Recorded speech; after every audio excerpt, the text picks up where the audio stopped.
अगर आपको system based fantasy, action और मैजिकल एडवेंचर्स पसंद है, तो ये चैनल स्पेशली आपके लिए ही बनी है। सब्सक्राइब कीजिए और बन जाइए इस फैंटेसी जर्नी का हिस्सा। डिस्क्लेमर, ये चैनल सिर्फ इंटरटेनमेंट के लिए बनाया गया है।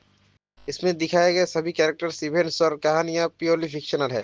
रियल लाइफ पर्सन्स, जगह या इवेंट से कोई इसका संबंध नहीं है।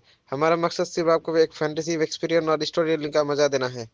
तो सब्सक्राइब कीजिए और हमारे ये फैंटेसी दुनिया का हिस्सा बन जाइए। वांग होंग ने कई दिनों तक लगातार प्रयोग किए और अंततः एक प्रकार का आध्यात्मिक तरल पदार्थ तैयार किया।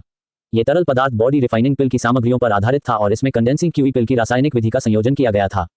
इसके प्रभावों के बारे में वांग होंग खुद अनिश्चित थे, इसे आजमाने के बाद ही उन्हें पता चल सकता था। उन्होंने इस औषधीय तरल को स्पिरिट हनी में मिला दिया और इस बार स्पिरिट मधुमक्खियों ने इसे पूरी तरह से पी लिया। कुछ समय तक अवलोकन करने और स्पिरिट मधुमक्खियों में कोई असामान्यता न देखने के बाद उन्होंने इस औषधीय तरल को छत्ते में मौजूद सभी स्पिरिट शहद में मिला दिया। रहस्यमयी परीक्षा के लिए पंजीकरण कराने के 15वें दिन वांग होंग को एक सूचना मिली। परीक्षा के लिए पंजीकरण कराने वाले सभी शिष्यों को शिखर चौक पर एकत्रित होना था। जब वांग होंग और झांग चुनफेंग शिखर पर पहुंचे तो चौक पर पहले से ही दर्जनों लोग 3 या 5 के समूहों में खड़े थे। आसपास नजर घुमाते हुए उसने देखा कि उसका पड़ोसी चेंग जान भी वहां मौजूद था, इसलिए वह उसके पास चला गया। सीनियर ब्रदर चेंग, मुझे उम्मीद नहीं थी कि आप भी इस मुकदमे में शामिल होने के लिए अपना नाम लिखवाएंगे। वांग होंग को वाकई आश्चर्य हुआ कि चेंग जान ने पंजीकरण करा लिया। उनकी उम्र को देखते हुए भले ही उन्हें फाउंडेशन बिल्डिंग पिल मिल जाए, फाउंडेशन बिल्डिंग तक पहुंचना एक दूर की बात थी। घर पर शांतिपूर्वक सेवानिवृत्त होना ही बेहतर होगा। मैं छोटा भाई वांग हूं।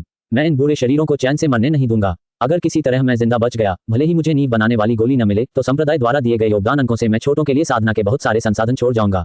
मुझे उम्मीद नहीं थी कि तुम भी इस परीक्षा में शामिल होगे। अब जाकर वांग होंग ने ध्यान दिया कि चौक पर कई ऐसे साधक मौजूद थे जिनकी जीवन अवधि समाप्त होने वाली थी और संभवतः वे भी चेंग जान के विचारों से सहमत थे। क्या आपको पता है कि उन्होंने हमें क्यों बुलाया है? वांग होंग ने पूछा। इसका उद्देश्य उन सभी शिष्यों को शिखर पर एकत्रित करना है जिन्होंने परीक्षा के लिए पंजीकरण कराया है, ताकि उन्हें 6 महीने के प्रशिक्षण सत्र में शामिल किया जा सके। प्रशिक्षण? वांग होंग थोड़ा हैरान था। उसने कभी नहीं सुना था कि किसी परीक्षण में भाग लेने के लिए अतिरिक्त प्रशिक्षण की आवश्यकता होती है। जूनियर ब्रदर वांग, शायद आपको पता न हो, इस परीक्षा में हमारी भागीदारी संप्रदाय के हितों से गहराई से जुड़ी हुई है। संप्रदाय स्वाभाविक रूप से चाहता है कि हम कम मरें और अधिक लाभ प्राप्त करें। प्रत्येक प्रमुख संप्रदाय परीक्षाओं में जमकर प्रतिस्पर्धा करता है, इस उम्मीद में कि उनका पक्ष मजबूत हो। परीक्षाओं में जीवित बचे लोग, जो जीवन मरण के क्रूर संघर्षों को सहते हैं, क्यूई साधना के उस चरण में विशिष्ट होते हैं जो संप्रदाय के विकास की आधारशिला है। स्वाभाविक रूप से जितने अधिक उतना बेहतर। अब वांग होंग को बात समझ आ गई। प्रमुख संप्रदाय चाहते थे कि परीक्षणों में उनका पक्ष यथासंभव मजबूत हो। यहाँ प्रशिक्षण क्यों? क्या पूरे संप्रदाय को प्रशिक्षण के लिए इकट्ठा करना बेहतर नहीं होगा? किंगजू संप्रदाय बाहरी रूप से एकजुट है, लेकिन आंतरिक रूप से 7 शिखरों के बीच प्रतिस्पर्धा है। प्रत्येक शिखर के शिष्यों को मिलने वाले संप्रदाय के लाभ भिन्न भिन्न हैं। ये प्रतिस्पर्धा का परिणाम है जो शिष्यों की प्रगति की इच्छा को प्रोत्साहित करती है। चेंग जान संप्रदाय के एक पुराने सदस्य होने के नाते संप्रदाय के मामलों के विभिन्न पहलुओं से अच्छी तरह परिचित थे। इसलिए जब भी हम परीक्षण में प्रवेश करते हैं तो प्रवेश के लिए पर्वतीय चोटियों को आधार बनाया जाता है। जब वे बोल रहे थे तब चौक पर 100 से अधिक लोग जमा हो चुके थे और दर्जनों लोग अंदर हो रही किसी गतिविधि के आसपास भीड़ लगाए हुए थे। लोगों को स्वाभाविक रूप से हंगामा देखना पसंद था, इसलिए वांग होंग और चेंग जान भी उसमें घुस गए। पता चला कि अंदर 2 शिष्यों के बीच विवाद चल रहा था और वांग होंग ने यह समझने के लिए कुछ समय लिया कि क्या हो रहा है। पता चला कि पान युआन नाम के एक शिष्य ने हु हाओ नाम के दूसरे शिष्य से एक मध्यम श्रेणी का जादुई हथियार उधार लिया था और कुछ दिनों बाद उसे लौटाने का वादा किया था। हालांकि 1 साल से अधिक समय बीत चुका था और पान युआन तरह तरह के बहाने बनाकर उसे लौटाने से इनकार कर रहा था। हु हाओ असहाय था क्योंकि उसकी साधना का स्तर पान युआन से कम था, जिससे लड़ाई में जीतना असंभव था। विनती करने और समझाने की कोशिश करने के बावजूद पान युआन मुद्दे से बचता रहा। आज वे यहाँ मिले और कई साथी शिष्यों की उपस्थिति में हु हाओ ने पैन युआन का सामना करने का साहस जुटाया। दोनों एक दूसरे को खींच रहे थे, छोड़ने से इनकार कर रहे थे। बड़े भाई पैन, आपने कहा था कि उस दिन आपको कठिनाइयों का सामना करना पड़ रहा था और सद्भावनावश मैंने आपको जादुई हथियार उधार दिया था। अब आपने इसे अपना बना लिया है। जूनियर ब्रदर हूँ, मैं आपको चेतावनी देना चाहता हूँ। मैंने आपकी वस्तु उधार ली थी, लेकिन मैं उसे आपको लौटा दूंगा। इतने सारे साथी शिष्यों के सामने मेरी प्रतिष्ठा धूमिल मत कीजिए, वरना मैं आपके साथ नरमी से पेश नहीं आऊंगा। तभी भीड़ में से किसी ने चिल्लाकर कहा, सीनियर ब्रदर आ गए हैं। भीड़ ने अपने आप रास्ता बना लिया और एक लंबा चौड़ा युवक अंदर आता हुआ दिखाई दिया। पान युआन, तुम फिर से आ गए। क्या मुझे तुम्हें वरिष्ठ भाइयों के हवाले करने के लिए प्रवर्तन हॉल में भेजना होगा? ये सुनकर पैन युआन ने तुरंत हु हाओ के कपड़ों पर अपनी पकड़ ढीली कर दी और मुस्कुराने लगा। अरे, सीनियर ब्रदर वापस आ गए हैं। मैं और जूनियर ब्रदर तो बस मजाक कर रहे थे। कौन तुमसे मजाक कर रहा है? मेरा जादुई हथियार मुझे वापस दो। किसी को कमान संभालते देख हु हाओ ने इस अवसर का लाभ उठाया। मैं इसे अपने साथ लाना भूल गया था। मैं इसे आपको कल वापस कर दूंगा। कैसा रहेगा? मुझे यकीन है कि तुमने जादुई हथियार बेच दिया होगा। इस समय पैन युआन को अच्छी तरह से जानने वाले बड़े भाई ने ठंडे लहजे में कहा, बोल दो, तुमने इसे कितने स्पिरिट स्टोन में बेचा? इन्हें इस छोटे भाई को लौटा दो, वरना साथी शिष्यों को धमकाने के परिणाम तुम्हें भुगतने पड़ेंगे। मैंने स्पिरिट स्टोन का इस्तेमाल करके अमृत खरीदे। ये लीजिए कंडेंसिंग चीपिल्स की 2 बोतलें, जिनकी कीमत आपकी फ्लाइंग स्वॉर्ड के बराबर है। ये कहते हुए पैन युआन ने अमृत की 2 बोतलें हु हाओ को सौंप दी, जिसे हु हाओ ने संतुष्ट होकर स्वीकार कर लिया। देखने के लिए कोई रोमांच न होने के कारण भीड़ धीरे धीरे तितर-बितर हो गई। बड़े भाई काफी प्रभावशाली लगते हैं, उन्होंने पान युआन को इतनी आसानी से आत्मसमर्पण करने के लिए कैसे राजी कर लिया? वांग होंग ने चुपचाप अपने बगल में बैठे चेंग ज़ान से पूछा। वह समझ गया था कि पान युआन अच्छा आदमी नहीं है, लेकिन बड़े भाई के सामने उसने बिल्ली के सामने चूहे जैसा व्यवहार किया। वरिष्ठ भाई हमारे शिखर गुरु के सीधे रक्त संबंधी हैं। वे ईमानदार हैं और अक्सर शिखर के भीतर निचले स्तर के शिष्यों के लिए न्याय का समर्थन करते हैं। इसके अलावा वे युद्ध में बेहद कुशल हैं और कहा जाता है कि उनमें शिखर गुरु के युवावस्था के समान ही व्यवहार है। मैंने सुना है कि इस बार वे ही परीक्षण में टीम का नेतृत्व करेंगे। शांत। तभी एक तेज आवाज सुनाई दी और बैंगनी वस्त्र पहने 3 शिष्य चौक के बीचों बीच प्रकट हुए, जिन पर अब तक किसी का ध्यान नहीं गया था। मेरा उपनाम किन है? मुझे खुशी है कि आप सभी ने परीक्षा के लिए पंजीकरण कराया है, जिससे संप्रदाय का गौरव बढ़ा है। अगले कुछ महीनों तक हम तीनों आपको शिक्षा देने और आपकी सहायता करने के लिए जिम्मेदार होंगे। इससे आपको अधिक आध्यात्मिक औषधि प्राप्त करने और जीवित रहने की संभावना बढ़ाने का अवसर मिलेगा। अपने भाषण के बाद सीनियर अंकल किन सभी को एक हॉल में ले गए, जहां वे अपनी अपनी सीटों पर बैठ गए। आज मैं आपको परीक्षा के क्षेत्र के बारे में समझाऊंगा। परीक्षा का क्षेत्र एक ऐसे नश्वर राज्य के बराबर है जिसकी आबादी 100 मिलियन से अधिक है। इसके भीतर पहाड़, नदियां, झीलें। सीनियर अंकल किन ने प्रत्येक स्थान के भूभाग, पिछले अनुभवों के आधार पर खजानों के वितरण और अन्य चीजों का विस्तृत विवरण देना शुरू किया। अगले दिनों में उन्हें इलाके के बारे में, परीक्षा में शामिल राक्षसी जीवों के बारे में, विभिन्न प्रकार के जालों के निर्माण और पहचान के बारे में, साथ ही साथ युद्ध कौशल के बारे में सिखाया गया।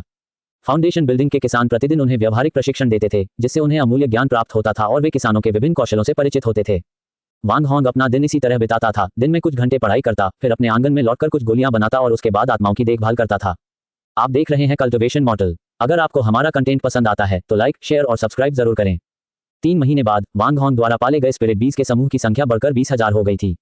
बाह्य जगत में भले ही केवल 3 महीने बीते थे, लेकिन अंतरिक्ष में 10 वर्ष से अधिक का समय बीत चुका था। इस दौरान वांग होंग ने अपने द्वारा परिष्कृत आध्यात्मिक औषधि को निरंतर पोषित किया और समय समय पर नए प्राप्त औषधीय ज्ञान को लागू करने के लिए सूत्र में संशोधन किया।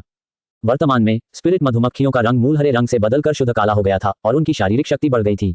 वे अब पहले की तरह कमजोर नहीं थी, बल्कि इतनी लचीली हो गई थी कि हल्के से दबाने पर भी नष्ट नहीं होती थी। स्पिरिट बीज की साधना का स्तर भी ची साधना के प्रथम स्तर तक पहुंच चुका था, कुछ तो द्वितीय स्तर तक भी पहुंच गए थे। फिर भी वे वांग होंग की त्वचा को भेद नहीं पा रहे थे। उनकी विषाक्तता बढ़ गई थी, लेकिन ची साधना करने वालों के लिए इससे कोई खास खतरा नहीं था। उनका मुख्य कार्य अभी भी पीड़ा पहुंचाना ही था। संभवतः इसका कारण केवल एक विषैला फूल होना था। लाल फूल से उगाए गए नए पौधे अभी तक खिले नहीं थे। वांग होंग ने स्पिरिट मधुमक्खियों के आहार को पूरक बनाने और उनकी विषाक्तता को बढ़ाने के लिए अतिरिक्त विषयों को परिष्कृत करने की योजना बनाई। बाजार में खोजबीन करने के बावजूद उसे केवल कुछ मध्यम विषैले पौधे ही मिले। संप्रदाय का विनिमय कक्ष कार्य कक्ष के समान लंबी मेजों की पंक्तियों से बना था, जहां शिष्य विभिन्न प्रकार के आदान प्रदान संबंधी मामलों को निपटा सकते थे। विनिमय कक्ष में योगदान अंकों के रूपांतरण का प्रबंधन किया जाता था। शिष्य योगदान अंकों के बदले विभिन्न आध्यात्मिक वस्तुएं जमा कर सकते थे या योगदान अंकों का उपयोग करके विभिन्न खजाने प्राप्त कर सकते थे। आध्यात्मिक वस्तुओं का योगदान अंकों के बदले आदान प्रदान बाजार मूल्यों पर आधारित नहीं था, बल्कि यह स्तर दुर्लभता और संप्रदाय की मांग द्वारा निर्धारित किया जाता था, जिसमें नियमित रूप से समायोजन किए जाते थे। कुल मिलाकर योगदान अंक अर्जित करने के लिए कार्य करना आध्यात्मिक वस्तुओं का आदान प्रदान करने की तुलना में अधिक लाभदायक था। वांग होंग एक खाली जगह पर पहुंचा, जो एक थोड़ी मोटी अधेड़ उम्र की महिला शिष्या के सामने थी, और उसने उसे कार्य कक्ष में मौजूद जादुई हथियार के समान एक जादुई हथियार सौंप दिया। जादुई हथियार लेकर उसने तुरंत आध्यात्मिक जड़ी बूटियों के वर्गीकरण में जहरीली जड़ी बूटियों की श्रेणी ढूंढ ली। आश्चर्यजनक रूप से वहां सैकड़ों अत्यंत विषैली आध्यात्मिक औषधियां मौजूद थीं। यह उल्लेखनीय है कि अमर साधकों के स्तर पर साधकों के विरुद्ध प्रभावी विषयों की संख्या अत्यंत सीमित थी। वांग होंग संप्रदाय की संपत्ति देखकर आश्चर्यचकित रह गया। हालांकि किंगशू संप्रदाय रसायन शास्त्र में निपुण था, विषयों का प्रयोग एक विशिष्ट क्षेत्र था जिसके अभ्यासकर्ता बहुत कम थे। उसने 3 दुर्लभ द्वितीय श्रेणी की औषधीय जड़ी बूटियां चुनी, 200 वर्षीय घोस्ट वॉरियर, 200 वर्षीय क्रिम्सन स्कल फ्लावर और 600 वर्षीय डेविल वाइन। घोस्ट वॉरियर की कीमत 100 योगदान अंक थी, क्रिम्सन स्कल फ्लावर के लिए 900 योगदान अंक और डेविल वाइन के लिए 2000 योगदान अंक आवश्यक थे। संप्रदाय में 1 वर्ष से अधिक समय बिताने के बाद वांग होंग ने मुख्यतः मासिक संप्रदाय कार्यों के माध्यम से योगदान अंक अर्जित किए। पुस्तक टावर से उधार ली गई पुस्तकों की खपत घटाने के बाद अब उसके पास केवल 200 योगदान अंक बचे थे। उसने अपने स्टोरेज बैग से एक जेड बॉक्स निकाला, उसे अधेड़ उम्र की महिला को सौंप दिया, जिसने उसे खोला, उसकी सामग्री का ध्यानपूर्वक निरीक्षण किया और एक किताब देखी। ये 500 साल पुराना स्कारलेट ब्लड जिनसिंग है, जिसे 1000 योगदान बिंदुओं के बदले में प्राप्त किया जा सकता है। आपके द्वारा चुनी गई आध्यात्मिक औषधियों के लिए कुल 3200 योगदान बिंदुओं की आवश्यकता है। वांग होंग ने मन ही मनाह भरी। ये सौदा कुछ ज्यादा ही महंगा लग रहा था। 500 साल पुराना scarlet blood ginseng foundation building के साधकों को एक बड़ी बाधा को पार करने में मदद कर सकता था, लेकिन इसकी कीमत केवल 1000 पॉइंट थी। उसने जल्दबाजी में 2 और 1 जैसे जेड के बक्से निकाले, उन्हें महिला को सौंप दिया और उसने उनकी बारीकी से जांच की। 3000 योगदान अंक अभी भी 200 कम है, अधेड़ उम्र की महिला ने ठंडे स्वर में कहा। इसके बाद वांग होंग ने अपना पहचान टोकन जमा किया, जिसमें शेष 200 योगदान अंक शामिल थे। अपने छोटे से आंगन में वापस आकर उसने केवल एक घोस्ट वॉरियर, एक प्रकार का मधुमक्खी पालक, रखा और बाकी को उस क्षेत्र में लगा दिया जहां वह जहरीली मधुमक्खियों का प्रजनन करता था। घोस्ट वॉरियर 1 फुट से भी अधिक लंबा था और छोटे छोटे जहरीले कांटों से ढका हुआ था, जिससे इसे संभालना मुश्किल हो जाता था, इसीलिए इसका नाम घोस्ट वॉरियर पड़ा। क्रिम्सन स्कल फ्लावर एक छोटी झाड़ी में सुंदर फूल तो नहीं थे, लेकिन उससे एक मोहक सुगंध निकलती थी। ये जंगली राक्षसी जीवों को आकर्षित करती थी और जब वे पास आते थे तो पराग से उनके शरीर को आराम मिलता था। जाने की अनिच्छा के कारण वे अंततः शक्तिशाली विषों के आगे घुटने टेक देते थे और खून के एक तालाब में बदल जाते थे जो पौधों को पोषण देता था। हालांकि 200 साल पुराना क्रिम्सन स्कल फ्लावर अभी एक छोटा पौधा था जो केवल बुद्धिहीन छोटे आकार के राक्षसी जीवों को ही आकर्षित कर सकता था। यदि यह गलती से किसी शक्तिशाली जानवर जैसे कि सुअर दानव को लुभा लेता तो जहर का असर होने से पहले ही उस पर हमला हो सकता था। इसके अलावा ऐसा कहा जाता है कि राक्षसी कबीले के क्षेत्र में एक बार इस जहरीले फूल की उपस्थिति का पता चलने पर वे इसे किसी भी कीमत पर जड़ से खत्म करने में कोई कसर नहीं छोड़ते हैं। इसलिए क्रिम्सन स्कल फ्लावर जंगल में बेहद दुर्लभ है, लगभग विलुप्त हो चुका है। ये स्पष्ट नहीं है कि संप्रदाय को यह पौधा कहां से प्राप्त हुआ। शैतान की बेल एक रंगीन लता है जो आमतौर पर जमीन पर निष्क्रिय अवस्था में रहती है। जब कोई शिकार इसके पास आता है तो यह उसे तेजी से अपनी लताओं की परतों में जकड़ लेती है। लता पर मौजूद कुछ इंच लंबे कांटे शिकार को भेदते हैं और उसका सार, रक्त और आध्यात्मिक ऊर्जा तब तक चूसते रहते हैं जब तक कि शिकार अंततः एक सूखी लाश में तब्दील नहीं हो जाता। आमतौर पर कृषक डेविल वाइन का उपयोग बंधन प्रकार के आध्यात्मिक हथियार या यहां तक कि खजाने बनाने के लिए करते हैं। हालांकि वांग हॉन का डेविल वाइन लगाने का इरादा इसके बीजों का उपयोग एंटेंगलमेंट तकनीक के लिए करना था। जब वह जहरीली जड़ी बूटियां लगाने में व्यस्त था तो उसने देखा कि कई आत्मा मधुमक्खियां क्रिम्सन स्कल फ्लावर के पास उड़ रही थी, वहां से जाने को अनिच्छुक थी और दूर से और भी मधुमक्खियां आ रही थीं। कुछ ही समय में कई स्पिरिट बीज एक गाढ़े तरल पदार्थ में परिवर्तित हो गईं। वांग हॉन्ग उन्हें भगाने के लिए तेजी से आगे बढ़ा। इस रफ्तार से तो पूरी स्पिरिट बी कॉलोनी पल भर में ही खत्म हो सकती है। एक समूह को भगाने के बाद दूसरा समूह तुरंत आ गया। उसने तुरंत मधुमक्खी रानी को झुंड को नियंत्रित करने का आदेश दिया और उन्हें विषैले फूल के पास जाने से मना किया। हालांकि स्थिति में मामूली सुधार ही हुआ क्योंकि अनगिनत स्पिरिट मधुमक्खियां अभी भी उनकी ओर उड़ रही थीं। आत्माओं को भगाते समय वांग हॉन्ग एक समाधान के बारे में सोच रहा था। अचानक उसे एक शानदार विचार आया। उसने शैतान की बेल को उखाड़कर उसे लाल खोपड़ी के फूल के बगल में दोबारा लगाया और उसकी कुछ लताओं का इस्तेमाल फूल के आसपास के क्षेत्र को ढकने के लिए किया। फिर स्पिरिट बीज का एक समूह क्रिम्सन स्कल फ्लावर की ओर उड़ गया। स्पिरिट बीज के पास पहुंचने से पहले ही डेविल वाइन क्षेत्र की लताएं नाचने लगीं और स्पिरिट बीज की ओर मुड़ गईं। भयभीत होकर स्पिरिट बीज पीछे हट गईं। हालांकि कुछ स्पिरिट बीज डेविल वाइन की चपेट में आकर उसमें समा गईं, फिर भी यह उन सभी को मृत्यु के घाट उतारने से कहीं बेहतर था। यह देखकर वांग हॉन्ग अंततः अंतरिक्ष से बाहर निकल गया। उसने घोस्ट वॉरियर को मुख्य घटक के रूप में इस्तेमाल किया और उसमें अन्य जहरीली जड़ी बूटियां मिलाकर एक तरल पदार्थ तैयार किया। हर बार वह स्पिरिट हनी में एक छोटी बूंद मिलाता था और साथ ही उनकी शक्ति बढ़ाने के लिए आध्यात्मिक औषधि का सेवन जारी रखता था। प्रचारित सामग्री: त्वचा के सफेद दाग के लिए संपूर्ण प्लांट देखभाल। अधिक 782 196 261। सफेद दाग देखें तो ये जानकारी जरूर पढ़ें। अधिक 297 74 99। रेड कारपेट पर अब तक के 5 सबसे शर्मनाक पल। अधिक 287 72 96। दिन भर का प्रशिक्षण पूरा करने के बाद वांग होंग अकेले वापस लौट रहा था। वांग जूनियर ब्रदर, कृपया प्रतीक्षा करें।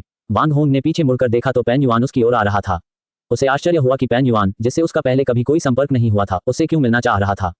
मुझे आश्चर्य है कि सीनियर ब्रदर पेन की क्या सलाह है, वांग होंग ने पूछा। पेन युआन मुस्कुराते हुए पास आकर बोली, मैंने सुना है कि छोटा भाई वांग स्पिरिट मधुमक्खियों का एक समूह पाल रहा है। मुझे आश्चर्य है कि क्या वहां रॉयल बी जेली बिक्री के लिए उपलब्ध है। मेरे पास रॉयल बी जेली है। सीनियर ब्रदर पेन को कितनी चाहिए? अंतरिक्ष में वांग हॉन्ग द्वारा पाले गए स्पिरिट बीज के पहले समूह ने सामान्य समय से कई गुना अधिक समय बीतने के बाद काफी मात्रा में रॉयल बी जेली जमा कर ली थी। बस 1 या 2 ऑन्स। क्या इतना काफी होगा? वह जानता था कि रॉयल बी जेली बहुत कम मात्रा में पैदा होती है। वांग हॉन्ग के स्पिरिट बीज के छोटे समूह के साथ ज्यादा से ज्यादा यह 1 साल में आधा ऑन्स ही होगी। वांग हॉन्ग ने हिसाब लगाया कि आधा ऑन्स लगभग 1000 बूंदें होंगी। पहले उसने सनेर को जिस कीमत पर बेचा था उसके हिसाब से इसकी कीमत 10,000 स्पिरिट स्टोन होगी। ची साधना के शिष्य के लिए यह एक बड़ी रकम थी। उसे संदेह था कि पैन युआन एक साथ 10,000 स्पिरिट स्टोन उत्पन्न कर सकता है। ची साधना करने वाले शिष्यों के बीच एक ही बार में 10,000 से अधिक स्पिरिट स्टोन अर्जित करना बहुत ही उल्लेखनीय और अशुभ बात थी। ये ठीक वैसा ही था जैसे किसी नश्वर व्यक्ति को अचानक सोने की ईंट मिल जाए और पड़ोसी उससे ईर्ष्या करने लगे। बड़े भाई पेन मजाक कर रहे हैं। इतनी ज्यादा रॉयल बी जेली नहीं होगी, ज्यादा से ज्यादा आधा ऑन्स, और यह भी मैंने कई सालों में इकट्ठा किया है। आधा ऑन्स ठीक रहेगा, पेन युआन ने मुस्कुराते हुए सिर हिलाया। 5,000 स्पिरिट स्टोन। वांग हॉन्ग सोचने लगा, आधा ऑन्स लगभग 1000 बूंदों के बराबर होता है और सनेर के साथ हुए पिछले लेन देन के आधार पर इसकी कीमत 10,000 स्पिरिट स्टोन होगी। यह छोटे भाई वांग, क्या हम बातचीत कर सकते हैं? फिलहाल मेरे पास पैसों की थोड़ी तंगी है। आप मुझे रॉयल बी जेली दे दीजिए और मैं आपको 3 दिन में स्पिरिट स्टोन से जरूर चुका दूंगा, ठीक है? पेन युआन ने थोड़ी हिचकिचाहट दिखाई। एक हाथ से स्पिरिट स्टोन का भुगतान किया जाता है और दूसरे हाथ से सामान दिया जाता है। कृपया समझिए सीनियर ब्रदर पेन। पिछली बार पेन युआन और हुहाओ के बीच हुए विवाद को देखने के बाद वह उस पर आसानी से भरोसा नहीं कर सकता था। छोटे भाई वांग, इतना संकोच मत करो, मैं तुम्हें 3 दिन में आत्मा के पत्थर लौटा दूंगा। हम सहपाठी हैं, इन कुछ दिनों की चिंता क्यों करें? पान युआन ने समझाया। बड़े भाई पान भी लेन देन करने से पहले 3 दिन इंतजार कर सकते हैं, कुछ ही दिनों में जल्दबाजी करने की कोई जरूरत नहीं है, वांग होंग ने सुझाव दिया। कुछ और बार समझाने बुझाने की कोशिश करने के बाद भी जब वांग हॉन्ग टस से मज नहीं हुआ तो पेन युआन ने कुछ नहीं कहा। वह बिना कुछ बोले मुड़कर चला गया। आप देख रहे हैं कल्टिवेशन मॉडल। अगर आपको हमारा कंटेंट पसंद आता है तो लाइक, शेयर और सब्सक्राइब जरूर करें। गुप्त क्षेत्र के खुलने में अभी 1 महीना बाकी था, इसलिए वांग हॉन्ग छुट्टी लेकर एज्योर वॉर्ड सिटी लौट आया। एज्योर वॉर्ड सिटी के उद्योगों में सब कुछ सुचारू रूप से चल रहा था और उसने 10 लाख स्पिरिट स्टोन और प्राप्त कर लिए। अपने परिसर का आकार बढ़ाकर 42 एकड़ करने पर समय का प्रवाह 71 गुना तक पहुंच गया। वांग होंग ने हाल ही में जोड़ी गई 10 एकड़ भूमि को अस्थायी रूप से खाली छोड़ दिया था। उनका इरादा था कि गुप्त क्षेत्र में प्रवेश करने के बाद इसे खाली रखा जाए और विभिन्न प्रकार की आध्यात्मिक जड़ी बूटियों और आध्यात्मिक लकड़ियों को रोपित किया जाए ताकि संसाधनों की गहन खोज और संग्रह किया जा सके। इस अवधि की खेती के बाद अंततः उसकी जहरीली मधुमक्खियों की विषाक्तता और भी बढ़ गई। अब ये वह विचित्र स्थिति नहीं रही जिसमें हजारों स्पिरिट मधुमक्खियां एक व्यक्ति पर हमला करती थीं, जिससे असहनीय दर्द होता था लेकिन जानलेवा स्थिति नहीं होती थी। हालांकि उसे थोड़ा अफसोस भी था, उसके द्वारा पाली गई उत्परिवर्तित विषैली मधुमक्खियों ने मंत्रों से बचाव करने की अपनी क्षमता खो दी थी। वांग होंग इसका सटीक कारण नहीं समझ पाया और इसे एक तरह का समझौता ही मानता था। इस दौरान वांग होंग ने अप्रत्याशित जरूरतों के लिए कुछ जहरों को परिष्कृत करने का समय निकाल लिया। उसने डेविल वाइन के 1 दर्जन से अधिक बीज भी एकत्र किए। डेविल वाइन की लताएं कठोर थीं, जादुई हथियारों के प्रति प्रतिरोधी थीं और इसके 1 इंच लंबे विषैले कांटे किसी व्यक्ति की आध्यात्मिक ऊर्जा और सार रक्त को अवशोषित कर सकते थे। गुप्त क्षेत्र की परीक्षा की तैयारी में उसने कई व्यवस्थाएं की। इसके अलावा उसने झांग चुनफेंग के लिए कुछ सफेद क्रिस्टल फल भी चुने ताकि उसके जीवित रहने की संभावना बढ़ सके। किंगजू संप्रदाय से हजारों मील दूर एक पर्वत श्रृंखला पर 10,000 से अधिक लोग एकत्रित हुए। भीड़ को कई बड़े बड़े शिविरों में विभाजित किया गया था, जिनमें से एक समूह में रहस्यवादी वस्त्रधारी दाओवादी किंगजू संप्रदाय के झंडे के नीचे गंभीरता से खड़े थे। वहां हुनयुआन संप्रदाय, तायाओ संप्रदाय, पशु आत्मा संप्रदाय, 1000 शिल्प मंडप और पुतुओ मंदिर के झंडे भी थे, जिनमें से प्रत्येक पर 1000 लोग सवार थे। अन्य मध्यम और छोटे संप्रदायों, प्रमुख परिवारों और किसानों के ढीले ढाले गठबंधनों को भी उनके आवंटित कोटे थे। सभी सैनिकों की कुल संख्या 10,000 से अधिक थी। साधना जगत में अनगिनत वर्षों के संघर्षों, आपसी समायोजन और समझौतों के बाद ये स्थिति उत्पन्न हुई थी। यदि प्रमुख संप्रदाय 6 गुप्त लोकों पर एकाधिकार कर लें और अन्य साधकों को उनसे अलग कर दें, तो इससे जनता में आक्रोश फैल जाएगा और दुनिया भर के साधकों की ओर से प्रतिशोध की भावना उत्पन्न होगी। तायाओ संप्रदाय के सदस्य किंगशू संप्रदाय के सामने खड़े थे, सभी सफेद वस्त्र पहने हुए थे और गरिमापूर्ण दिख रहे थे। वांग होंग भीड़ के आगे की ओर धकेलते हुए दूसरी तरफ झांकते हुए तायाओ संप्रदाय की भीड़ में सावधानीपूर्वक खोजबीन करने लगा। तायाओ संप्रदाय के सदस्यों में एक लंबा और दुबला पतला युवक, जिसकी बाहें नुकीली और आंखें चमकीली थीं, कई साथी शिष्यों से घिरा हुआ था, मानो वह सबका ध्यान आकर्षित कर रहा हो।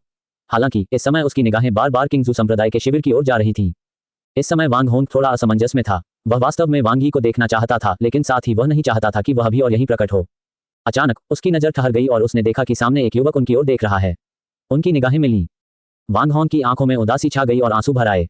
हालांकि वे 1 दशक से अधिक समय से एक दूसरे से नहीं मिले थे, फिर भी जंगली सब्जियां पाकर खुश होने वाले उस छोटे लड़के की, दरवाजे पर झुककर सब्जियां के पत्ते चुनने वाले दुबले पतले शरीर की, उसके लौटने का इंतजार करते छोटे भाई की और गांव के प्रवेश द्वार पर मुर्गी का पैर दिखाते उस लड़के की सारी यादें ताजा हो गईं। अतीत के दृश्य उसके मन में तैरने लगे और धीरे धीरे वर्तमान युवक के साथ विलीन हो गए। कभी नन्हा सा दिखने वाला वह बच्चा अब ऊर्जा से भरपूर हजारों लोगों के बीच अलग ही नजर आ रहा था। वांग सीनियर ब्रदर, क्या हुआ? वांग यी के बगल में बैठे एक अन्य शिष्य ने पूछा।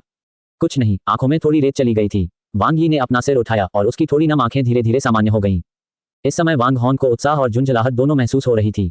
एक स्वर्गीय आत्मा मूल साधक होने के नाते, जिसे नींव निर्माण की गोलियों की आवश्यकता नहीं थी, वह यहाँ क्यों आया था? गुप्त क्षेत्र में उच्च मृत्यु दर को देखते हुए तायाओ संप्रदाय को जानबूझकर उसे भाग लेने के लिए नहीं भेजना चाहिए था। उसने शायद स्वेच्छा से भाग लिया होगा, लेकिन उस समय का गंभीर माहौल उनके पुनर्मिलन के लिए उपयुक्त नहीं था। इसके अलावा सभी प्रमुख संप्रदाय आपस में प्रतिस्पर्धा कर रहे थे और एक बार अंदर प्रवेश करने के बाद वे एक दूसरे से लड़ेंगे। अगर वह अब उससे मिलने जाता तो उसे नहीं पता था कि संप्रदाय उसे पहले ही बाहर निकाल देंगे या नहीं। अचानक एक शक्तिशाली दबाव उत्पन्न हुआ जिसने पूरे दृश्य को घेर लिया और 10 गोल्डन कोर विशेषज्ञ हवा में ऊपर उठ गए। एक अगरबत्ती जलाने के बाद हम 10 मिलकर गुप्त लोक का द्वार खोलेंगे। कृपया एक एक करके प्रवेश करें। हम पूर्व में स्थित संपूर्ण साधना जगत का प्रतिनिधित्व करते हुए ये दोहराते हैं कि किसी को भी गुप्त क्षेत्र को दुर्भावनापूर्ण ढंग से नष्ट करने की अनुमति नहीं है। यदि इसका पता चलता है तो उन्हें सामूहिक दंड का सामना करना पड़ेगा। आध्यात्मिक औषधि की समय से पहले कटाई करना सख्त मना है। गुप्त क्षेत्र में स्थित आध्यात्मिक वृक्षों की खुदाई या अंधाधुंध कटाई किसी को भी नहीं करनी चाहिए। उल्लंघन करने वालों को दंडनीय दंड दिया जाएगा। ये 6 प्रमुख गुप्त क्षेत्र पूर्व में स्थित हमारी साधना जगत की नींव हैं। आइए हम सब मिलकर काम करें। वांग होंग को अपने प्रशिक्षण के दौरान इन नियमों की जानकारी पहले से ही थी। यदि प्रमुख संप्रदायों के संयुक्त प्रयासों से ये सुरक्षात्मक उपाय स्थापित न किए गए होते तो 6 प्रमुख गुप्त क्षेत्र बहुत पहले ही अस्तित्वहीन हो गए होते। किसी पवित्र वृक्ष को उगने में कई 100 या यहाँ तक कि हजारों साल लग सकते हैं, फिर भी किसान उसे पल भर में काट सकते हैं। दशकों या सदियों से विकसित हो रही आध्यात्मिक औषधियां अभी भी अपनी प्रारंभिक अवस्था में हो सकती हैं, जिनका प्रभाव नगण्य हो। हालांकि कुछ संकीर्ण मानसिकता वाले व्यक्ति फिर भी उनका उपयोग कर सकते हैं। उन्हें इस बात का जरा भी अंदाजा नहीं था कि अगर अतीत के किसानों ने इन पौधों को हटा दिया होता तो शायद आज उन्हें स्पिरिट हर्ब्स की जड़ें न मिलती। एक बार स्पिरिट वेन क्षतिग्रस्त हो जाने पर उसका उपचार अत्यंत कठिन होता था। यदि कोई रोक न होती तो स्वार्थी और आत्मकेंद्रित अमर साधकों में ऐसे लोगों की भरमार होती जो जानबूझकर युद्धों के दौरान स्पिरिट वेन को विस्फोटित कर देते। यदि कुछ दूरदर्शी संसार प्रेमी महान साधक व्यवस्था बनाए न रखते तो पूर्व का साधना जगत बहुत पहले ही पतन की ओर अग्रसर होकर नष्ट हो गया होता। आकाश में 10 साधकों ने अपनी अपनी तकनीकों का प्रदर्शन किया, जिससे ऐसे मंत्र बने जो पुनर्व्यवस्थित होकर एक विशाल मोहर का रूप ले लेते हैं। 10 ने मिलकर इस मोहर को नियंत्रित करने का प्रयास किया और धीरे धीरे इसे शून्य में एक निश्चित बिंदु की ओर अंकित करते गए। जैसे जैसे मोहर धीरे धीरे खाली स्थान में विलीन होती गई, उसमें लहरें उठने लगीं। इसी क्षण नीचे घाटी में धीरे धीरे एक धुंधला प्रकाश द्वार दिखाई देने लगा, जो समय के साथ और अधिक स्पष्ट होता गया। द्वार लगभग 1 गज चौड़ा था, जिससे एक सफेद चमक निकल रही थी जिसने उसके पीछे के दृश्य को धुंधला कर दिया था। नीचे स्थित विभिन्न संप्रदायों के शिष्य प्रवेश के लिए कतार में लगने लगे। ताओ संप्रदाय ने सबसे पहले प्रवेश किया और वांग होंग ने देखा कि वांग ही प्रकाश द्वार में प्रवेश कर गया। इसके बाद पुतुओ मंदिर था, जहां शिष्यों की कतारें प्रकाश को प्रतिबिंबित करती हुई प्रणाम करते हुए प्रवेश कर रही थीं। इसके बाद हुनयुआन संप्रदाय, पशु आत्मा संप्रदाय, हजार शिल्प मंडप और अंत में किंगजू संप्रदाय आया। वांग होंग ने अनुमान लगाया, क्या किंगजू संप्रदाय 6 प्रमुख संप्रदायों में सबसे कमजोर हो सकता है। जब वांग होंग ने प्रकाश द्वार में कदम रखा तो उसे क्षण भर के लिए चक्कर आया। जब उसे होश आया तो उसने चारों ओर केवल हरा भरा रंग देखा। इससे पहले कि वह कुछ ठीक से देख पाता, उसका शरीर गिरने की तरह नीचे लुढ़क गया। पता चला कि उसे एक विशाल पेड़ के नीचे ले जाया गया था। वांग होंग ने जल्दी से खुद को संभालने के लिए एक शाखा पकड़ ली और पेड़ की एक डाल पर खड़ा हो गया। लेकिन संभलने से पहले ही उसे बाईं ओर से तेज हवा का झोंका महसूस हुआ। उसने तुरंत चकमा दिया और हमले से बच गया। पीछे मुड़कर देखने पर वह एक रंगीन सांप था, जिसका आकार केवल अंगूठे जितना था और उसके सिर पर एक लाल रंग की कलगी थी, जो मुर्गी की कलगी जैसी दिखती थी। इस समय छोटा सांप एक शाखा के चारों ओर लिपटा हुआ था, उसकी ओर जहर थूक रहा था, मानो किसी भी क्षण हमला करने के लिए तैयार हो। वांग होंग ने इस प्रथम श्रेणी के मध्य श्रेणी के सांप को देखा और सोचा कि यह उसके द्वारा पाले गए विषैले मधुमक्खियों के लिए एक अच्छा परीक्षण होगा। जहर बनाम जहर, देखते हैं कौन ज्यादा शक्तिशाली है। उसने 500 जहरीली मधुमक्खियों को छोड़ दिया, जो उसके सामने भिनभिनाती और उड़ती रहीं। उनमें से 100 उसके सामने रुक गए, जबकि शेष 400 उस छोटे सांप की ओर दौड़ पड़े। जहरीली मधुमक्खियों ने कोई रणनीति नहीं अपनाई और सीधे सांप पर टूट पड़ी। सांप लुढ़का, चक्कर लगाया और छटपटाया, लेकिन सब व्यर्थ था। कुछ क्षण बाद सांप शाखा पर बेजान होकर लटक गया, बिल्कुल स्थिर। वांग होंग पास आया और ध्यान से देखने लगा। सांप की खाल पर छोटे छोटे छेद के निशान थे।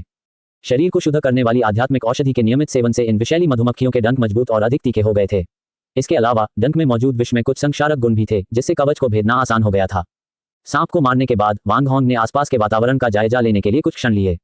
ये जगह एक अंतहीन घना जंगल थी और उसकी दृष्टि रेखा के भीतर अन्य लोगों का कोई निशान नहीं था।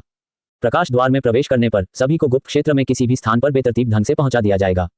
इस समस्या के समाधान के लिए संप्रदायों ने लंबे समय से एक उपाय निकाला था, जिसके तहत मानचित्र पर दर्जनों बिंदुओं को अभिसरण बिंदु के रूप में निर्धारित किया गया था।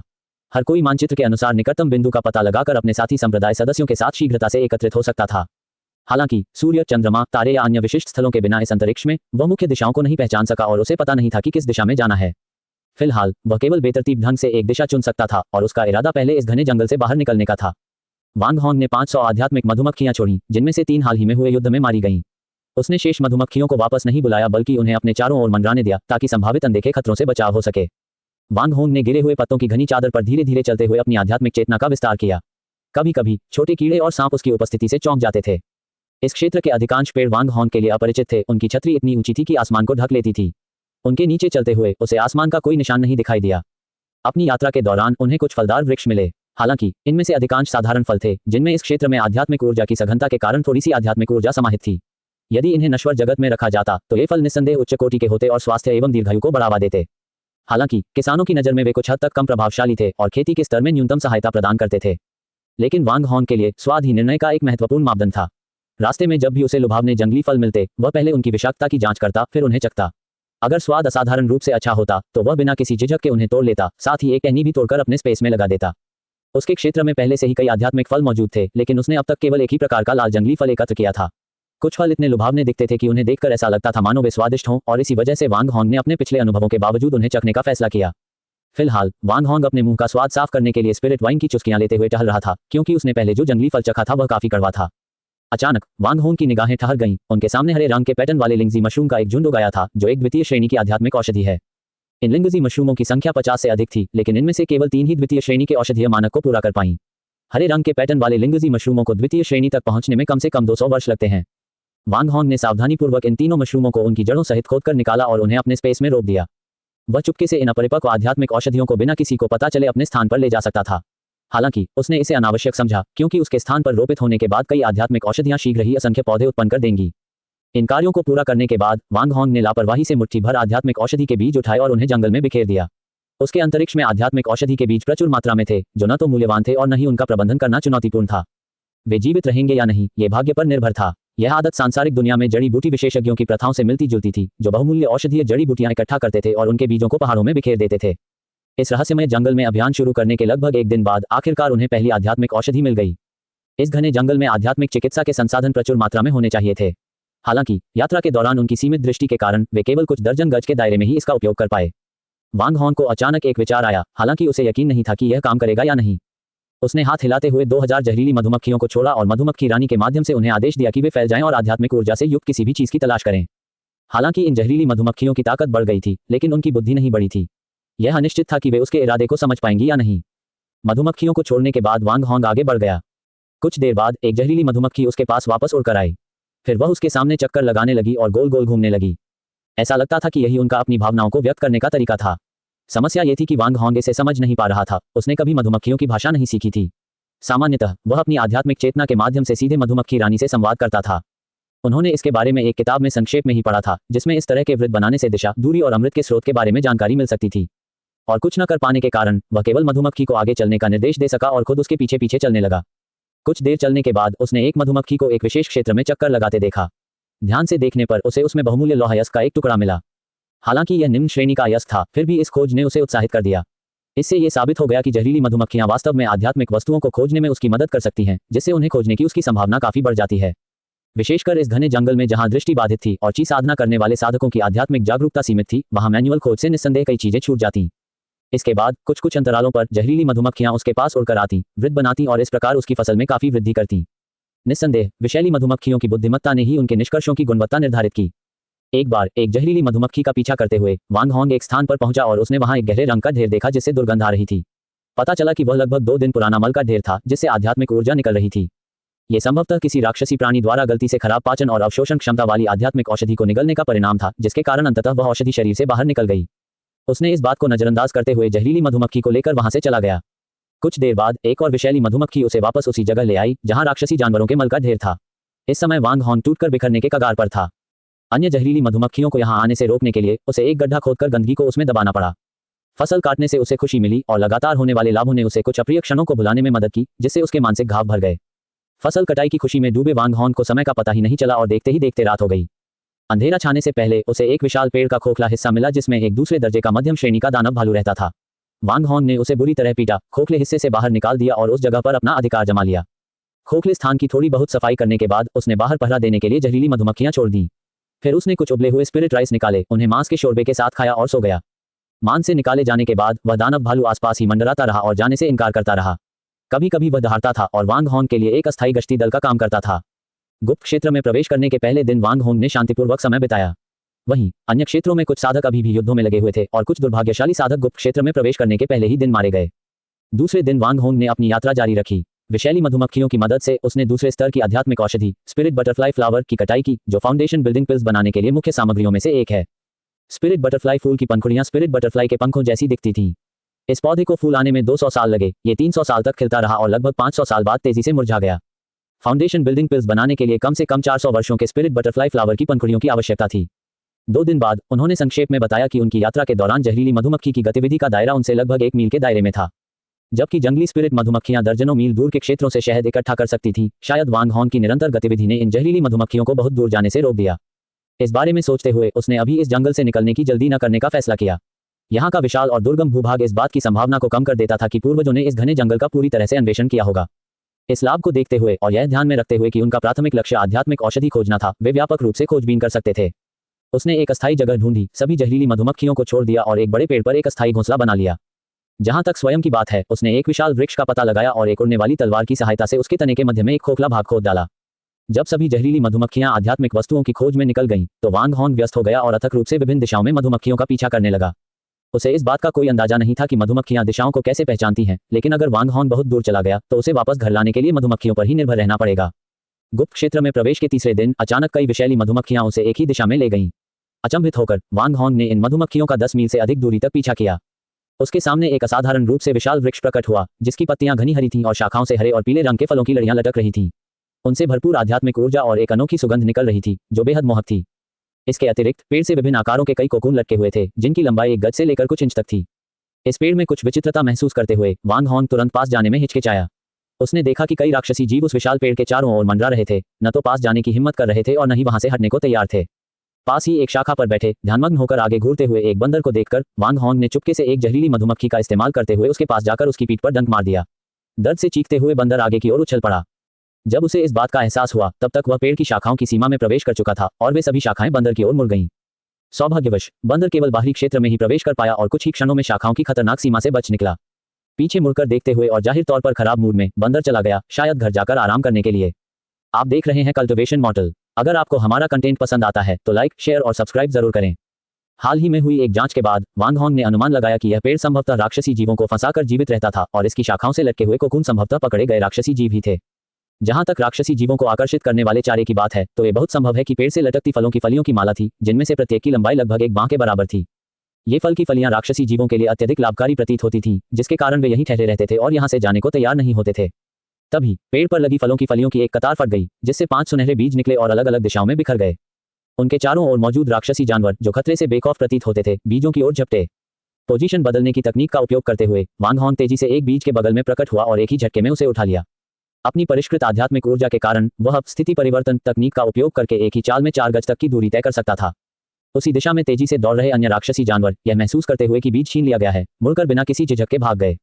इसी बीच ऊपर से शाखाएं लुढ़क कर नीचे आ गईं और अनुभवी राक्षसी जीव, चाहे उन्हें सफलता मिली हो या नहीं, सुरक्षा की ओर वापस भाग गए।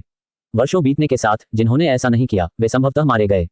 जैसे ही वांग हॉन्ग ने पीछे हटने के लिए स्थानांतरण तकनीक का इस्तेमाल किया, 2 शाखाओं ने उसका रास्ता रोक दिया और उसकी ओर बढ़ने लगी। अपनी उड़ने वाली तलवार को तेजी से चलाते हुए वांग हॉन्ग ने शाखाओं को काटने का प्रयास किया, लेकिन वे अप्रत्याशित रूप से लचीली साबित हुईं और एक ही बार में कटने से बच गईं। उसी समय अन्य दिशाओं से भी शाखाएं पास आ रही थीं। सोचने का समय न होते हुए वांग हॉन्ग ने झटपट 2 और तलवार के वार करके एक शाखा को काट दिया। कटी हुई शाखा को पकड़कर उसने स्थिति बदलने की तकनीक का उपयोग करते हुए बची हुई शाखा के चारों ओर से किनारे से चक्कर लगाया। सामने वाली शाखा से बचते हुए वांग हॉन्ग को बाहरी परिधि तक पहुंचने के लिए केवल एक और स्थिति बदलने की चाल की आवश्यकता थी। अधिकांश राक्षसी जीव अभी भी शाखाओं के साथ झड़पों में लगे हुए थे और अंत में केवल एक राक्षसी जीव उलझ गया, जिसके परिणामस्वरूप पेड़ पर एक नया कोकून बन गया। इससे यह बात स्पष्ट हो गई कि ये राक्षसी जीव जानबूझकर खतरे का सामना क्यों करते थे और सुनहरे बीजों के लिए प्रतिस्पर्धा करने के लिए पेड़ के नीचे क्यों दौड़ते थे। क्योंकि हर हमला जरूरी नहीं कि जानलेवा ही हो, केवल कुछ ही लोग मारे गए, इसलिए अवसर जोखिम से कहीं अधिक था, खासकर इस तरकीन राक्षसी जीवों के समूह के लिए। यदि वह वृक्ष अपने पास आने वाले हर राक्षसी जीव को मार डालता तो संभवतः वह अंततः भूख से मर जाता। इस प्रकार वृक्ष और राक्षसी जीवों के बीच एक सहजीवी संबंध स्थापित हो गया। राक्षसी जीवों को अपनी शक्ति बढ़ाने के लिए बीजों की आवश्यकता थी और वृक्ष ने राक्षसी जीवों का उपभोग किया। जैसे ही राक्षसी जीव खतरे के क्षेत्र से बाहर निकले, उनका पहले वाला सौहार्दपूर्ण व्यवहार गायब हो गया। तुरंत ही वे एक दूसरे पर टूट पड़े, मुख्य रूप से उस व्यक्ति को घेर लिया जिसने सुनहरा बीज प्राप्त किया था। उनमें से 3 राक्षसी जीवों ने वांग हॉन्ग को एक आसान लक्ष्य के रूप में चुना और उसे घेर लिया। सबसे आगे एक प्रथम श्रेणी का सुअर के आकार का राक्षसी दानव खड़ा था, जिसकी ऊंचाई 10 फीट से अधिक और शरीर की लंबाई 20 फीट से अधिक थी। उसका वजन कम से कम कई हजार पाउंड था। उसके बाल चमक रहे थे और उसके 2 1 फुट लंबे दांत बाहर निकले हुए थे, जो उसे एक भयंकर रूप दे रहे थे। वांग हॉन्ग ने उसके मोटे शरीर को घूरते हुए गहरी सांस ली। उसने सोचा, आज रात तुम ही मेरा खाना बनोगे। हालांकि यहां लड़ने के बजाय वह मुड़कर भाग गया। उसे डर था कि बाकी दर्जन भर राक्षसी जीव अपना विवाद सुलझा लेंगे और सब मिलकर उस पर हमला कर देंगे। कई मील दौड़ने के बाद तीनों राक्षसी जीवों की गति में अंतर आ गया। सुअर के आकार वाला, जो सबसे शक्तिशाली था, सबसे आगे चल रहा था, जबकि बाकी 2 उससे काफी पीछे थे। वांग हॉन्ग ने जानबूझकर अपनी गति धीमी करते हुए अपना लंबा भाला म्यान से बाहर निकाला। सुअर के आकार के उस राक्षसी जानवर ने, जो बहुत बुद्धिमान नहीं था, वांग हॉन्ग की धीमी गति को भांप लिया। जैसे ही वे करीब आए, उसके चारों खुरों ने एक साथ जोर लगाया, जिससे वह तेजी से आगे बढ़ा और वांग हॉन्ग की पीठ के निचले हिस्से पर अपना सिर तान लिया। वांग हॉन्ग अपनी आध्यात्मिक शक्ति से पीछा कर रहे राक्षसी जानवरों पर नजर रख रहा था। गति देखकर उसने एक बड़ा कदम आगे बढ़ाया और शरीर को आगे की ओर झुकाया। अपने बाएं पैर को आधार बनाकर उसने कमर से शरीर को घुमाया और दोनों हाथों से भाला पकड़कर जानवर की गर्दन पर निशाना साधा, जो आमतौर पर मानव जगत में सुअर को मारने का स्थान होता है। इस तरह राक्षसी जीव ने अपने कमजोर बिंदु को भाले की नोक पर जोर से मार दिया। हालांकि कम दूरी, अचानक बदलाव और तेज गति के कारण उसे प्रतिक्रिया करने का समय नहीं मिला। लंबे भाले ने पहले ही उसकी गर्दन को भेद दिया था, जिससे रक्त वाहिकाएं फट गईं और वह छाती की गुहा में प्रवेश कर गया, जिससे हृदय और फेफड़ों में छेद हो गया। वांग हॉन्ग ने लंबे भाले को घुमाया, उसे पलटा और बड़ी आसानी से वापस खींच लिया। खून की बौछार हुई, जो काफी दूर तक फैली। अपने नेता की त्वरित मृत्यु को देखकर पीछे से पीछा कर रहे अन्य 2 राक्षसी जानवर भयभीत हो गए और भागने लगे। उनकी अनदेखी करते हुए वांग हॉन्ग को लगा कि एक जानवर ही काफी है, इसलिए उसने शव को उठाया और अस्थायी शिविर की ओर वापस चल दिया। सुअर की खाल और दांतों का इस्तेमाल औजारों को परिष्कृत करने के लिए किया जा सकता था। वांग हॉन्ग ने दांत निकाल लिए, लेकिन खाल को वहीं छोड़ दिया, ये सोचकर कि खाल सहित सुअर का मांस अधिक स्वादिष्ट होगा। उच्च श्रेणी के जादुई हथियार, उड़ने वाली तलवार का उपयोग करके उसने सुअर के बालों को साफ किया। अग्नि गोला तकनीक का प्रयोग करते हुए उसने लपटों को नियंत्रित करके सुअर की खाल को सुनहरे भूरे रंग में जला दिया। फिर उड़ने वाली तलवार का दोबारा उपयोग करके उसने उसे खुरचकर साफ किया, जिससे दुर्गंध दूर हो गई। खेती के लिए इस्तेमाल होने वाले उच्च श्रेणी के औजारों और तकनीकों, जैसे उड़ने वाली तलवार और अग्निगोला तकनीक का उपयोग करके भोजन तैयार करना संभवतः पूरी साधना जगत में असामान्य था। उसने अपने स्थानिक भंडारण से कुछ हरी प्याज, अदरक, लहसुन और मिर्च निकाली, जिनका उपयोग वह वहां उगाए गए खाना पकाने के लिए करता था। गुप्त क्षेत्र में तीसरे दिन उसने अपना समय शराब पीने और मांस खाने में बिताया। उसने दिल, जिगर और सुअर के गुर्दे को भूनकर खाया और पसलियों को सोया सॉस में पकाया। उसे इस बात का जरा भी अंदाजा नहीं था कि उस समय वांग ही अभी भी इधर उधर भटक रहा था और जल्द ही वांग हॉन्ग से मिलने की उम्मीद कर रहा था। अगले दिनों में वांग हॉन्ग ने राक्षसी जीवों का शिकार करने में सक्षम कई और पेड़ खोजे। हालांकि उसने दोबारा बीज न लेने का फैसला किया। पहली बात तो ये कि बीजों के फूटने का इंतजार करने में बहुत समय बर्बाद हो जाता। दूसरी बात यह कि उसने पिछली बार प्राप्त शाखाओं को अपने स्थानिक भंडारण में पहले ही बो दिया था, इस विश्वास के साथ कि वह जल्द ही और भी बहुत सारे बीज प्राप्त कर लेगा। गुप्त क्षेत्र में छठे दिन वांग होंग ने आगे बढ़ना जारी रखने और उस क्षेत्र को छोड़ने का फैसला किया जिसे वह पहले ही पूरी तरह से लूट चुका था। परिणामस्वरूप उन्होंने नींव निर्माण की गोलियों के लिए 2 और मुख्य जड़ी बूटियां, 10 सहायक जड़ी बूटियां और कई अन्य आध्यात्मिक औषधियां और वस्तुएं एकत्र की। नींव निर्माण की गोलियों के लिए, जिसमें 36 मुख्य जड़ी बूटियों और 72 सहायक जड़ी बूटियों की आवश्यकता होती है, उसने पहले ही 8 मुख्य जड़ी बूटियां और कुल मिलाकर 20 से अधिक पौधे खोज लिए थे। पिछली दिशा का अनुसरण करते हुए वांग होंग एक नए क्षेत्र में पहुंचा, वहां बस गया और आध्यात्मिक वस्तुओं की खोज फिर से शुरू कर दी। चलते और रुकते हुए वह अंततः 15वें दिन मुस्कुराते हुए जंगल से बाहर निकला। इन दिनों उनकी फसल बहुत बड़ी थी। उन्होंने फाउंडेशन बिल्डिंग पिल्स के लिए आवश्यक 8 मुख्य जड़ी बूटियां खोज निकाली थी, कुल मिलाकर 20 से अधिक पौधे। इसके अलावा उन्होंने द्वितीय श्रेणी की 10 से अधिक प्रकार की आध्यात्मिक औषधियां भी खोजी। उसने संप्रदाय द्वारा प्रदान किया गया नक्शा निकाला, उसकी तुलना अपने सामने स्थित एक छोटे पहाड़ से की, अपने स्थान की पुष्टि की और निकटतम सभा स्थल की ओर चल पड़ा। निर्धारित पर्वतीय घाटी में पहुंचने पर वांग होंग को वहां कोई साथी शिष्य नहीं दिखाई दिया। उसने एक सूक्ष्म निशान छोड़ा, जिससे यह संकेत मिला कि पिछली सभा समाप्त हो चुकी थी। गुप्त क्षेत्र के केंद्रीय भाग में एक विशाल आध्यात्मिक नस थी जिसकी शाखाएं पूरे क्षेत्र में फैली हुई थी। इसी कारण केंद्रीय क्षेत्र आध्यात्मिक औषधियों से भरपूर होने के साथ साथ सबसे खतरनाक भी था। आमतौर पर जो लोग अपनी ताकत पर भरोसा रखते हैं या जो खुद को भाग्यशाली मानते हैं और जिनके आसानी से मरने की संभावना कम होती है, वे गुप्त क्षेत्र में प्रवेश करने के बाद केंद्रीय क्षेत्र की ओर जाने का साहस करते हैं। इसके विपरीत कुछ लोग केंद्रीय क्षेत्र से यथासंभव दूर रहना पसंद करेंगे। वांग होंग ने अनुमान लगाया कि चूंकि उसके छोटे भाई वांग यी ने इस गुप्त क्षेत्र में प्रवेश करने का विकल्प चुना है, इसलिए वह बाहरी इलाकों में नहीं छिपेगा। इसलिए वह केंद्रीय क्षेत्र की ओर बढ़ा। हालांकि इस बार वांग होंग ने कुछ कारकों को नजरअंदाज कर दिया। वांग यी ने शुरू में केंद्रीय क्षेत्र में भी प्रवेश करने की योजना बनाई थी, लेकिन वह पहले वांग होंग को ढूंढना चाहता था। वांग यी की धारणा के अनुसार उसका भाई एक बेहद सतर्क व्यक्ति था। उन्हें अपने बचपन की याद थी कि गरीब परिवारों के बच्चे जब सांपों को देखते थे तो उन्हें सीधे अपने हाथों से पकड़ लेते थे। सांप पकड़ना मुश्किल नहीं था, बस डर पर काबू पाना, कुछ तकनीकें सीखना और सांप को उकसाए बिना पीछे से धीरे धीरे हरकत करना जरूरी था। आमतौर पर इस तरह से पकड़े जाने पर सांप काटते नहीं थे।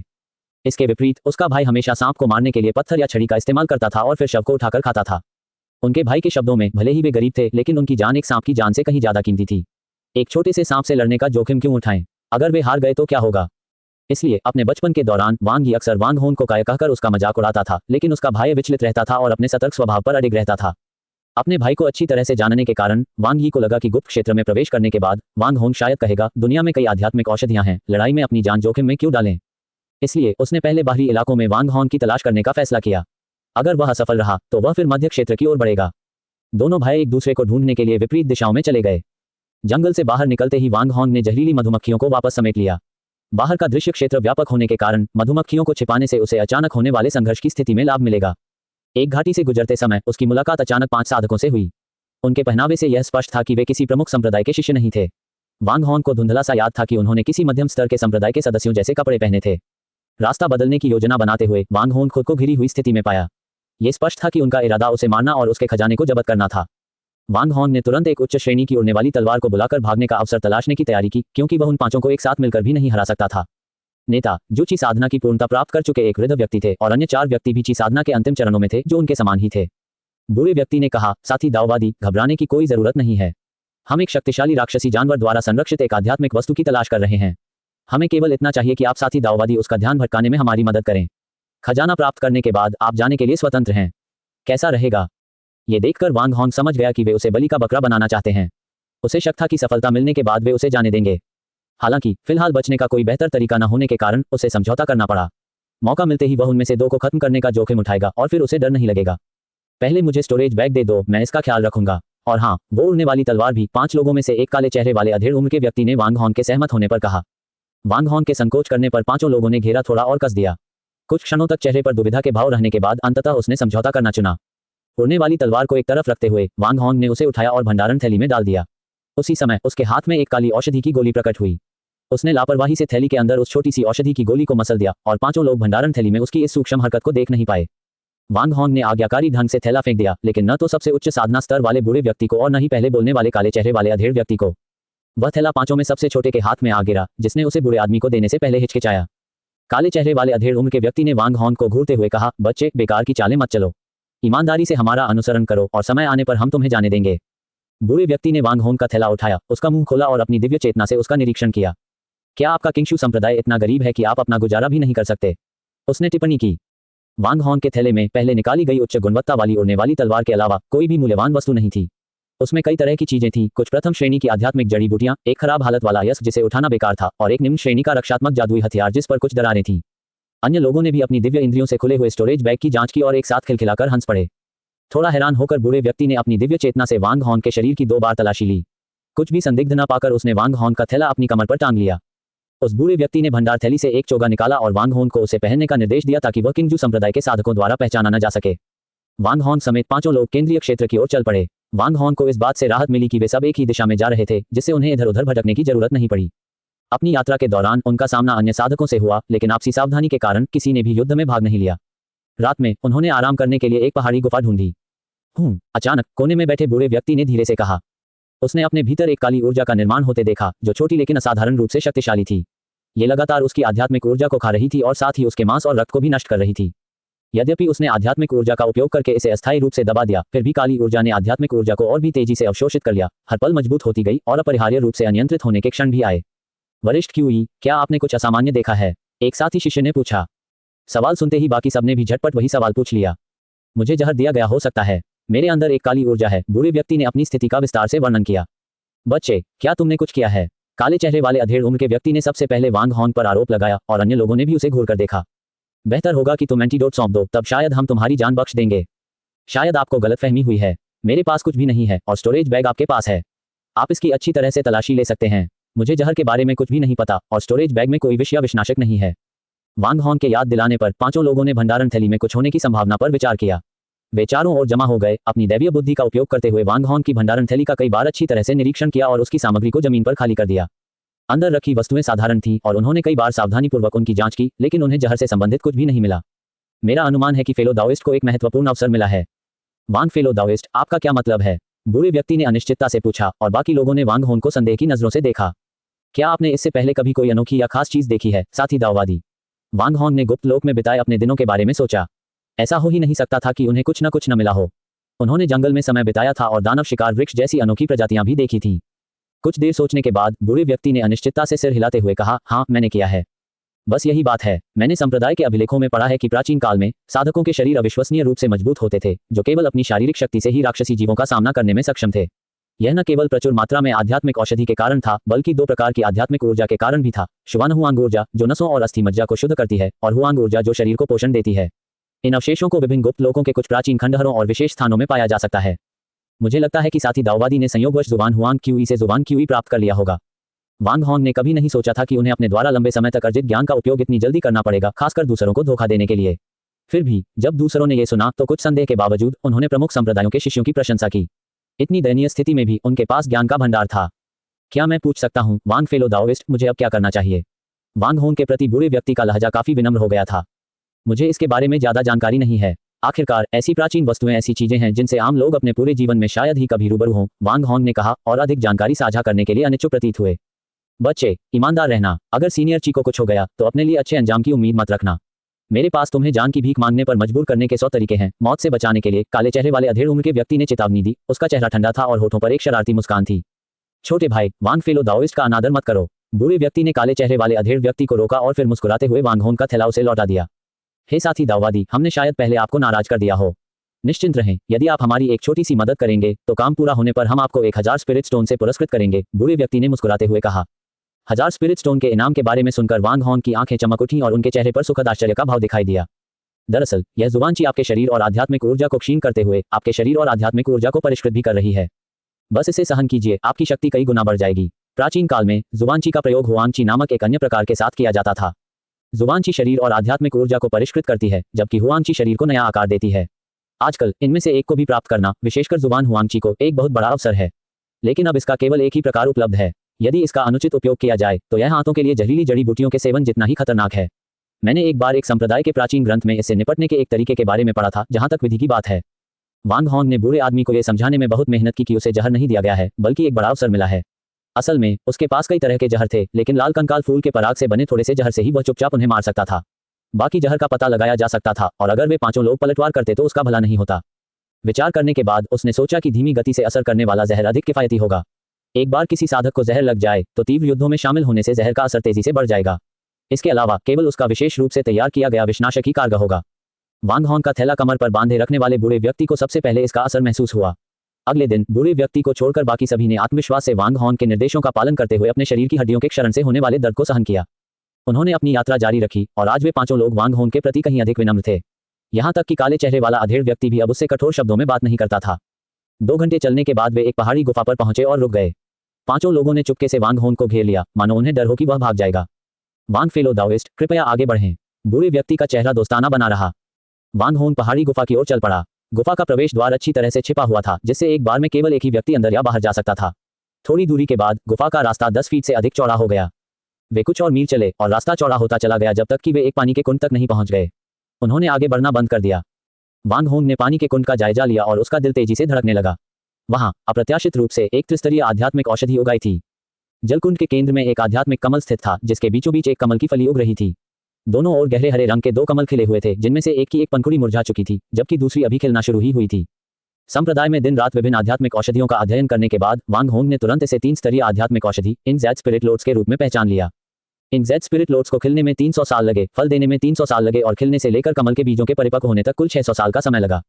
3 स्तर का इनजेड लोड सीड एक ऐसी चीज थी जिसके लिए गोल्डन कोर का साधक भी आपस में लड़ता। इस समय ऐसे खजाने को देखकर सबकी सांसें कुछ तेज हो गईं, फिर भी उनमें से कोई भी इसे उठाने के लिए आगे नहीं बढ़ा। इसके बजाय वे सतर्क रहे, जिससे ये संकेत मिलता है कि देखने में शांत लगने वाले इस जलकुंड में भले ही बहुत बड़ा खतरा छिपा हो। वांग होंग भी सतर्क था। अचानक वह हवा में ऊंची छलांग लगाकर अपनी उड़ने वाली नाव को बुलाता है और विंडसोर नाव पर उतरता है। उसी समय नीचे मौजूद 5 लोगों ने जादुई कलाओं का प्रयोग किया और उस स्थान पर प्रहार किया जहां वह कुछ क्षण पहले खड़ा था। मैंने कुछ साथी दाववादियों को मदद का वादा किया था। मुझ पर हमला क्यों कर रहे हो? वांग होंग को पहले से ही पता था कि उन 5 के इरादे बुरे हैं, लेकिन वह और अधिक जानकारी निकालना चाहता था। हे साथी दाववादी, तुम हमारे घेरे से बच नहीं सकते। मैं तुम्हें आज्ञाकारी होकर आत्मसमर्पण करने की सलाह देता हूँ। कम से कम तुम जल्दी मर जाओगे। बूढ़े व्यक्ति ने असहनीय पीड़ा सहते हुए अपने शरीर में मौजूद विषों को दबाते हुए कहा। कुछ देर पहले एक जादुई कला का प्रयोग करने के बाद विषों ने उसे लगभग निगल ही लिया था। अब तो बेहतर यही होगा कि मैं आपको सच बता दूं। हम आपको नहीं छोड़ेंगे। इस कुंड में एक प्रकार का विषैला कीड़ा है जो साधक के हृदय के रक्त पर पलता है। हम आपको यहाँ इसलिए लाए हैं ताकि आपके गर्म रक्त का उपयोग चारा बनाकर उस राक्षसी कीड़े को कुंड से बाहर निकाल सकें, जिससे हमें आध्यात्मिक औषधि प्राप्त हो सके। बूढ़े व्यक्ति ने बोलना जारी रखा और 5 लोगों ने एक साथ 2 उड़ने वाले जादुई हथियार छोड़े, जिससे वांग होंग को हवा में ही रोक दिया गया। आप देख रहे हैं कल्टिवेशन मॉडल। अगर आपको हमारा कंटेंट पसंद आता है तो लाइक, शेयर और सब्सक्राइब जरूर करें। कई व्यक्तियों ने एक साथ जादुई हथियारों का इस्तेमाल करते हुए वांग होंग पर हमला किया। वांग होंग हवा में अविश्वसनीय रूप से फुर्तीला था। जादुई हथियारों के पास आने पर वह बार बार चकमा देता था, अपनी आकृति को 1 या 2 झांक दूर खिसका लेता था और कभी कभी जवाबी हमले करने के लिए समूह के पास प्रकट हो जाता था। कई हमलों के बाद बूढ़े व्यक्ति की सहनशक्ति समाप्त हो गई और उसने मुंह भरकर काला खून उगल दिया। इस अवसर का लाभ उठाते हुए वांग होंग ने निशाना साधा और टू चीक की ध्वनि के साथ उड़ती हुई तलवार बूढ़े आदमी के दिल को भेद गई। इससे पहले कि अन्य लोग बूढ़े व्यक्ति की अचानक कमजोरी के कारण को पूरी तरह से समझ पाते, वांग होंग ने उसे आसानी से मार डाला। क्यों न यहीं रुक जाएं, मेरे दोस्तों। आखिरकार जिस खून की आपको चाह थी वह तो मिल ही गया है। किसका खून है इससे कोई फर्क नहीं पड़ता, तो फिर क्यों माहौल खराब करें। वांग होंग ने कई लोगों के जादुई हथियारों के हमलों से बचते हुए मजाक किया। शेष 4 व्यक्ति और भी अधिक क्रोधित हो गए और उन्होंने अपना हमला तेज कर दिया। उन्हें इस बात का पता नहीं था कि उनके शरीर के भीतर छिपी हुई एक काली ऊर्जा उनकी आध्यात्मिक ऊर्जा को खा रही थी और तेजी से मजबूत होती जा रही थी। इसी क्षण एक भिनभिनाहट की आवाज गूंजी और उंगली के आकार के असंख्य कीड़े पानी के कुंड से बाहर निकल आए। उनकी पीठ पर दोहरे पंख थे, वे पूरी तरह से काले थे और एक घना झुंड बना रहे थे। उनकी संख्या कम से कम कई दसियों से लेकर सैकड़ों हजार तक थी, जो वांग होंग के मधुमक्खियों के झुंड से कहीं अधिक शानदार थी। बूढ़े व्यक्ति द्वारा छोड़े गए हृदय के रक्त की ओर आकर्षित होकर कीड़ों का झुंड उस स्थान की ओर उड़ गया जहां बूढ़ा व्यक्ति गिरा था, उसके शव पर उतर गया और रक्त पर दावत करने लगा। इस अवसर का लाभ उठाते हुए वांग होंग ने अपनी स्वयं निर्मित ड्रैगन सर्प एस्केप तकनीक का प्रयोग किया, जिससे उनका शरीर तेजी से रूपांतरित और चमकने लगा। पलक झपकते ही वे इनजेड स्पिरिट लोड्स के ऊपर उड़ गए। उसने हाथ बढ़ाकर कमल के बीजकोश की डंडी को पकड़ा और जोर से खींचकर बाहर निकाल लिया। डंडी 10 फीट से भी ज्यादा लंबी थी, जिसके नीचे कमल की जड़ का एक छोटा सा टुकड़ा जुड़ा हुआ था। बिना देखे ही उसने उसे अपने स्पेस में रख लिया। वांग होंग की हरकतों को देखकर अन्य 2 उड़ने वाले जादुई उपकरण भी इस आध्यात्मिक औषधि के पास पहुंचे। इसी बीच जमीन पर बूढ़े आदमी के शरीर को कीड़ों के झुंड ने पूरी तरह से चूस लिया था। 2 सांसें भी नहीं गुजरी थीं। बूढ़े आदमी का सारा रस चूस लेने के बाद झुंड एक बार फिर दूसरों की ओर झपटा। उनका पहला निशाना पानी के कुंड के पास खड़े 2 साधक थे। उन्होंने जल्दबाजी में रक्षात्मक जादुई कलाओं का प्रयोग किया, अपने चारों ओर एक प्रकाश कवच बनाया और अपने शरीर को सुरक्षित रूप से संरक्षित किया। इसी क्षण उन्होंने अपने शरीर के भीतर एक काली ऊर्जा का पिंड प्रकट होते देखा, जो उनकी आध्यात्मिक ऊर्जा को खा रहा था और उनके मांस और रक्त को नष्ट कर रहा था, ठीक वैसे ही जैसे बूढ़े व्यक्ति ने उल्लेख किया था। अब तक अगर उन्हें यह एहसास नहीं हुआ कि यह वांग होंग का काम था, तो वे सचमुच मूर्ख होंगे। ये सचमुच तुम्हारा ही जहर है। तुम मौत को दावत दे रहे हो। दोनों व्यक्ति क्रोधित हो गए। अपने सुरक्षा कवच को ढंक रहे कीड़ों की परवाह किए बिना उन्होंने एक साथ अपनी उड़ने वाली तलवारें बुलाकर वांग होंग पर हमला कर दिया। जादुई हथियारों पर उड़ रहे दोनों व्यक्ति स्थिति से सतर्क होकर अपने शरीर के भीतर की असामान्यताओं को भी देखकर उतने ही क्रोधित हो गए। संप्रदाय के 5 कुलीन साधकों के एक समूह को स्वर्ण कोर पूर्वज द्वारा आध्यात्मिक औषधि की प्राप्ति के लिए यहां भेजा गया था। अप्रत्याशित रूप से वे सभी अपने से पहले वाले व्यक्ति द्वारा बिछाए गए जाल में फंस गए। सबसे शक्तिशाली बल के मारे जाने और शेष 4 के जहर से प्रभावित होने के बाद उनके पास इस व्यक्ति को मारने और जहर का प्रतिकार खोजने के लिए अपनी पूरी कोशिश करने के अलावा कोई विकल्प नहीं था। चारों के निरंतर पीछा करने के बावजूद वांग होंग ने सीधे टकराव में शामिल नहीं होने का फैसला किया। अपनी ड्रैगन सर्प एस्केप तकनीक की लचीलता पर भरोसा करते हुए वह बाएं और दाएं के बीच फुर्ती से घूमता रहा, मायावी और अप्रत्याशित रूप से चारों को उसे छूने से रोकता रहा। उनकी नज़र में चूंकि वह पहले ही जहर से प्रभावित हो चुके थे और व्यवहारिक रूप से एक मृत व्यक्ति के समान थे, तो एक लाश पर प्रयास क्यों व्यर्थ किया जाए। हालांकि अनगिनत कीड़ों का झुंड परिणाम तय करने के लिए उन चारों का इंतजार नहीं करेगा। लंबे समय से भूखे उन्होंने अपने सामने चलते फिरते स्वादिष्ट भोजन को देखा और इस अवसर को हाथ से जाने नहीं दिया। कीटों का झुंड अंधाधुंध उन 5 व्यक्तियों की ओर दौड़ा। वांग होंग का पीछा कर रहे चारों व्यक्ति जो गहरे विष से ग्रसित थे और जिनकी आध्यात्मिक ऊर्जा कम हो गई थी, साधना स्तर में सबसे कमजोर थे। वह युवा साधक जो सबसे पहले वांग होंग के भंडार थैली के संपर्क में आया था, कीटों के झुंड ने उसकी रक्षा कवच को काट डाला। पल भर में काले कीड़े उसके पूरे शरीर पर लिपट गए। वह भय से चीख उठा, अपने हाथ पैर पटकने लगा और खुद को बेताब होकर थप्पड़ मारने लगा। हर एक वार से दर्जनों कीड़े मर सकते थे। उसके हाथ लाल और काले खून के मिश्रण से लथपथ थे, लेकिन कीड़ों की संख्या इतनी अधिक थी कि उन्हें मारना व्यर्थ था।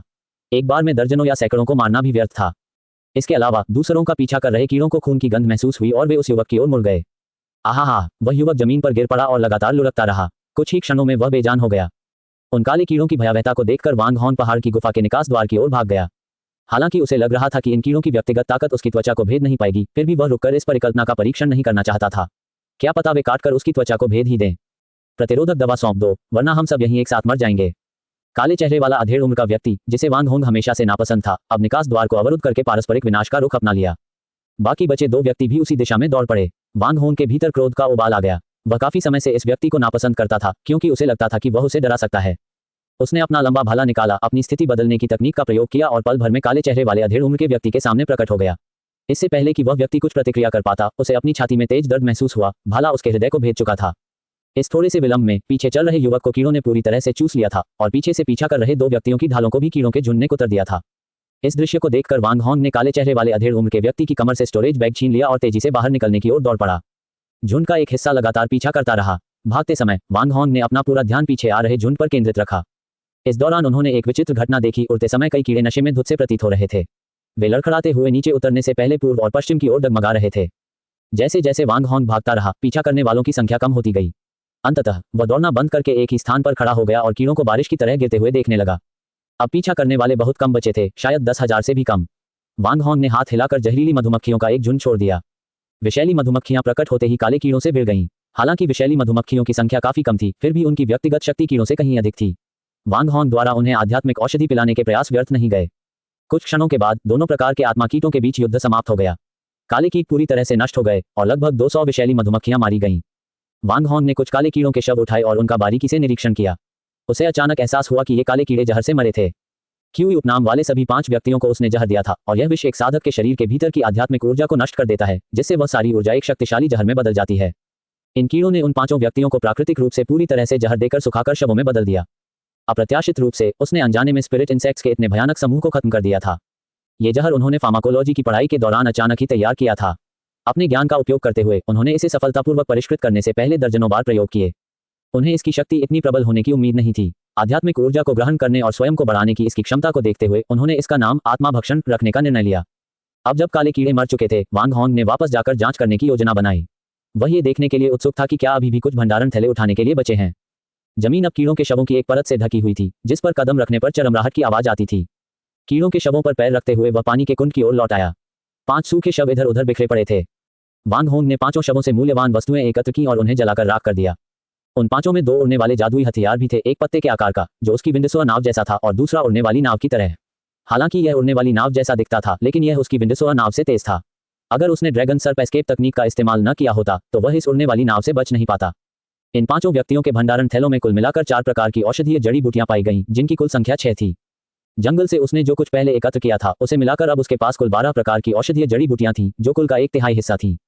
इसके अतिरिक्त वहां विभिन्न प्रकार की आध्यात्मिक औषधियां, कई जादुई हथियार और बहुत कम स्पिरिट स्टोन थे। कुल मिलाकर केवल 3000, जो संभवतः गुप्त क्षेत्र में प्रवेश करने से पहले ही खर्च हो गए थे।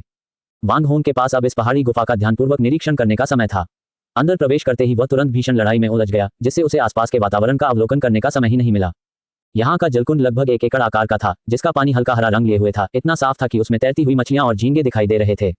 तालाब के किनारे कई स्पिरिट हर्ब्स, पृथ्वी जड़ी बूटियां थीं, जो सभी द्वितीय श्रेणी की टाइगर मार्क मार्श ऑर्किड थीं। वांग होंग ने 3 परिपक्व पौधों को तोड़कर अपने स्थान पर रोप दिया। इन द्वितीय श्रेणी की आध्यात्मिक औषधियों से निपटने के बाद उसने उत्साह से भरे अपने हृदय से तालाब के केंद्र में स्थित स्याही जेड स्पिरिट लोट्स को निहारा। पहले हुई अफरा-तफरी के दौरान उसने कमल का बीज उठाया और जल्दबाजी में भाग गया। अब पर्याप्त समय होने के कारण उन्होंने इत्मीनान से आगे बढ़ने का फैसला किया। पानी में कूदकर वे पूरी तरह से डूब गए और तल का अन्वेषण करने लगे। पानी के अंदर सुंदर पन्ना हरे रंग के पत्थर थे जिन्होंने वांग हॉन का ध्यान आकर्षित किया, जिससे उन्हें कुछ बेहतर दिखने वाले पत्थरों को इकट्ठा करने की प्रेरणा मिली। उस तालाब में कई 3 इंच लंबी पारदर्शी मछलियां भी थीं जो देखने में बहुत आकर्षक लग रही थीं। अपनी आध्यात्मिक चेतना का उपयोग करते हुए उन्होंने मछलियों को एक जगह इकट्ठा किया और बड़ी आसानी से दर्जनों पाउंड मछलियां पकड़ लीं। गहराई में गोता लगाते हुए उन्होंने संपूर्ण इन जेड स्पिरिट लोट्स की खुदाई की, जिसमें 20 कमल की जड़ें मिलीं। प्रत्येक जड़ केवल 7 इंच लंबी, गोलमटोल और पारदर्शी थी, जो जेड जैसी दिखती थी। इन जेड स्पिरिट लोट्स में हर 100 साल में एक खंड जुड़ता था, जो दर्शाता है कि यह स्पिरिट लोट्स 2000 वर्षों से बढ़ रहा था। इसमें 10 पत्ते, 2 कमल के फूल, कमल के बीज, कमल की फली, फूल, पत्ते, तने और जड़ें सभी अनमोल खजाने थे। वांग होंग ने कमल की जड़ का एक हिस्सा काटकर उसे तालाब की मिट्टी में दोबारा लगा दिया। इस प्रकार की आध्यात्मिक वस्तुओं का निर्माण दुर्लभ था और चूंकि यह स्थान ऐसी किसी वस्तु का पोषण कर सकता था, इसलिए यह उसके विकास के लिए उपयुक्त प्रतीत हुआ। वांग हॉन नहीं चाहता था कि उसके कार्यों के कारण यह खजाना गायब हो जाए, इसलिए उसने अपने स्थान पर एक छोटा सा तालाब बनाया, उसे पूल के पानी से भर दिया और उसमें अपने द्वारा एकत्र किए गए हरे पत्थर डाल दिए। तभी उन्होंने इन जेड स्पिरिट लोट्स को 3 पौधों में विभाजित किया और बाद में नमूने के लिए कुछ कमल की जड़ें छोड़ दी। किनारे पर पहुंचकर और असंख्य कीड़ों के शव देखकर उसे लगा कि यह कुछ व्यर्थ है। हालांकि ये कीड़े व्यक्तिगत रूप से निम्न स्तर के थे, फिर भी उनमें आध्यात्मिक ऊर्जा समाहित थी और उनकी संख्या काफी अधिक थी। सोचते हुए उसने सोचा कि अंतरिक्ष में स्थित उसका दानव नाशक वृक्ष कीड़ों के शवों को पचा सकता है, लेकिन वह अभी बहुत छोटा था। उसके पास शैतानी लता और गुलाबी खोपड़ी का फूल भी था। वांग हॉन ने शैतानी लता की ओर मुट्ठी भर मृत कीड़ों को फेंकते हुए उसकी उन्मत्त गतिविधियों को देखा। प्रत्येक कांटा सटीक रूप से एक कीड़े को भेद रहा था, जिससे वे तेजी से मुरझाकर जमीन पर गिर रहे थे।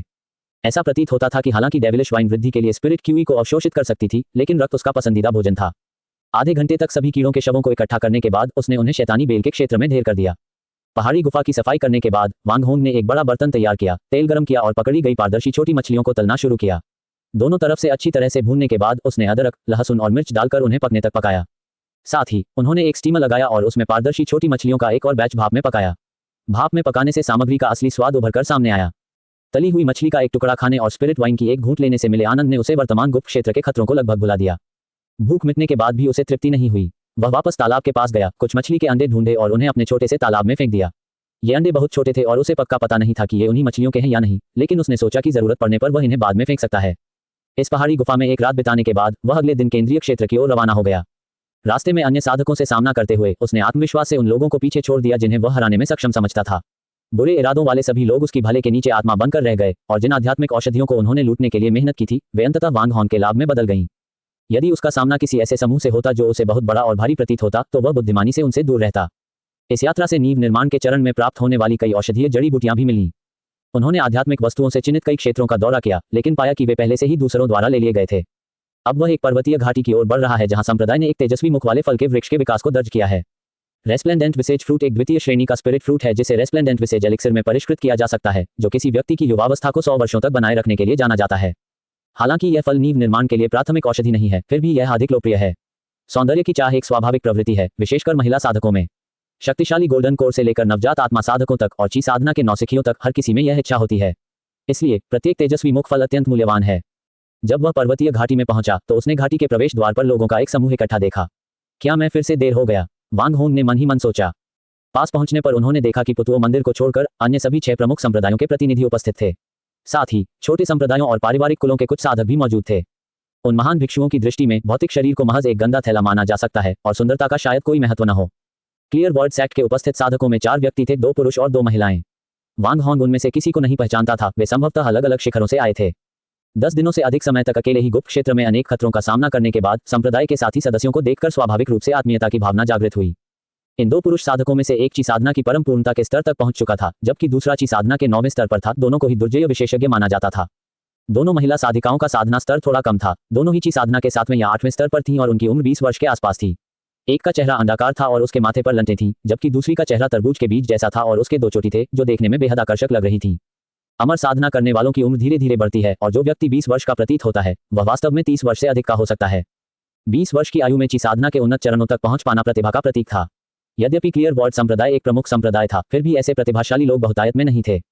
दोनों महिला साधिकाएं संप्रदाय के सदस्यों को देखकर प्रसन्न हुईं और उन्होंने वांग हॉन्ग का गर्मजोशी से स्वागत किया। हालांकि दोनों पुरुष साधिकाएं वांग हॉन्ग के आगमन के प्रति उदासीन थीं। उन्होंने केवल हल्का सा सिर हिलाकर अभिवादन किया। बड़े भाई, आप किस चोटी से आए हैं? आप बिल्कुल सही समय पर आए हैं। इस पर्वतीय घाटी पर इस समय दानव भेड़ियों का एक झुंड का कब्जा है जो किसी को भी अंदर जाने से रोक रहा है, अंडाकार चेहरे वाली लड़की ने वांग होंग से कहा। ओह, मैं कायांग पीक से हूँ। इस पर्वतीय घाटी में कितने दानव भेड़िए हैं? वांग होंग ने पूछा। कहा जाता है कि 100 से अधिक साधक हैं, जिनमें से अधिकतर मध्य स्तर के प्रथम श्रेणी के हैं। 5 साधक पहले गए थे, लेकिन उनका सामना दानव भेड़ियों के झुंड से हुआ और उनमें से 4 मारे गए। केवल एक, जो बुरी तरह घायल था, बच निकलने में कामयाब रहा। चोटी वाली लड़की ने घायल हुनुयुवान संप्रदाय के साधक की ओर इशारा करते हुए समझाया। घायल व्यक्ति के अलावा हुनुयुवान संप्रदाय के 2 सदस्य शेष थे। अन्य 3 प्रमुख संप्रदायों में लगभग 5 या 6 व्यक्ति थे। साथ ही छोटे संप्रदायों, पारिवारिक कुलों और ढीले ढाले साधक गठबंधनों के साधक भी थे, जिनकी कुल संख्या 50 से अधिक थी। इतनी बड़ी संख्या में लोगों की उपस्थिति को देखते हुए ऐसा प्रतीत हुआ कि रेस्प्लेंडेंट विसेज फ्रूट का आकर्षण काफी अधिक था। अगर हर कोई एक दूसरे पर भरोसा कर सके और मिलकर काम करे तो 100 से कुछ अधिक मध्यम स्तर के प्रथम श्रेणी के राक्षसी जीवों के झुंड को 15 मिनट में आसानी से नष्ट किया जा सकता है। अगर वांग होंग अपने 40 से अधिक अधीनस्थों को भी साथ लाता तो वे लड़ने का साहस करते, खासकर ये देखते हुए कि वहां मौजूद सभी लोग ची साधना के अंतिम चरण के साधक थे।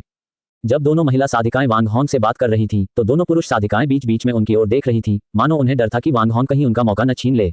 इसी से उनके शुरुआती ठंडे व्यवहार का कारण स्पष्ट होता है। वांग होंग को लगा कि वे जरूरत से ज्यादा सोच रहे हैं। आखिरकार वह उनके लिए सनेरमाजी की तरह कोई खतरा नहीं था। हम सब मिलकर इतनी बड़ी संख्या में आसानी से आक्रमण करके यौवन बनाए रखने वाले उस आध्यात्मिक फल को छीन सकते हैं।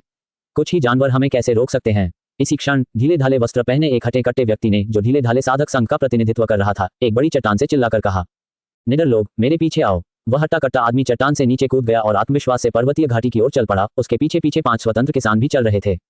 कुछ देर चलने के बाद उन्होंने देखा कि उनके पीछे कोई नहीं है और उन्होंने अपनी गति धीमी कर दी।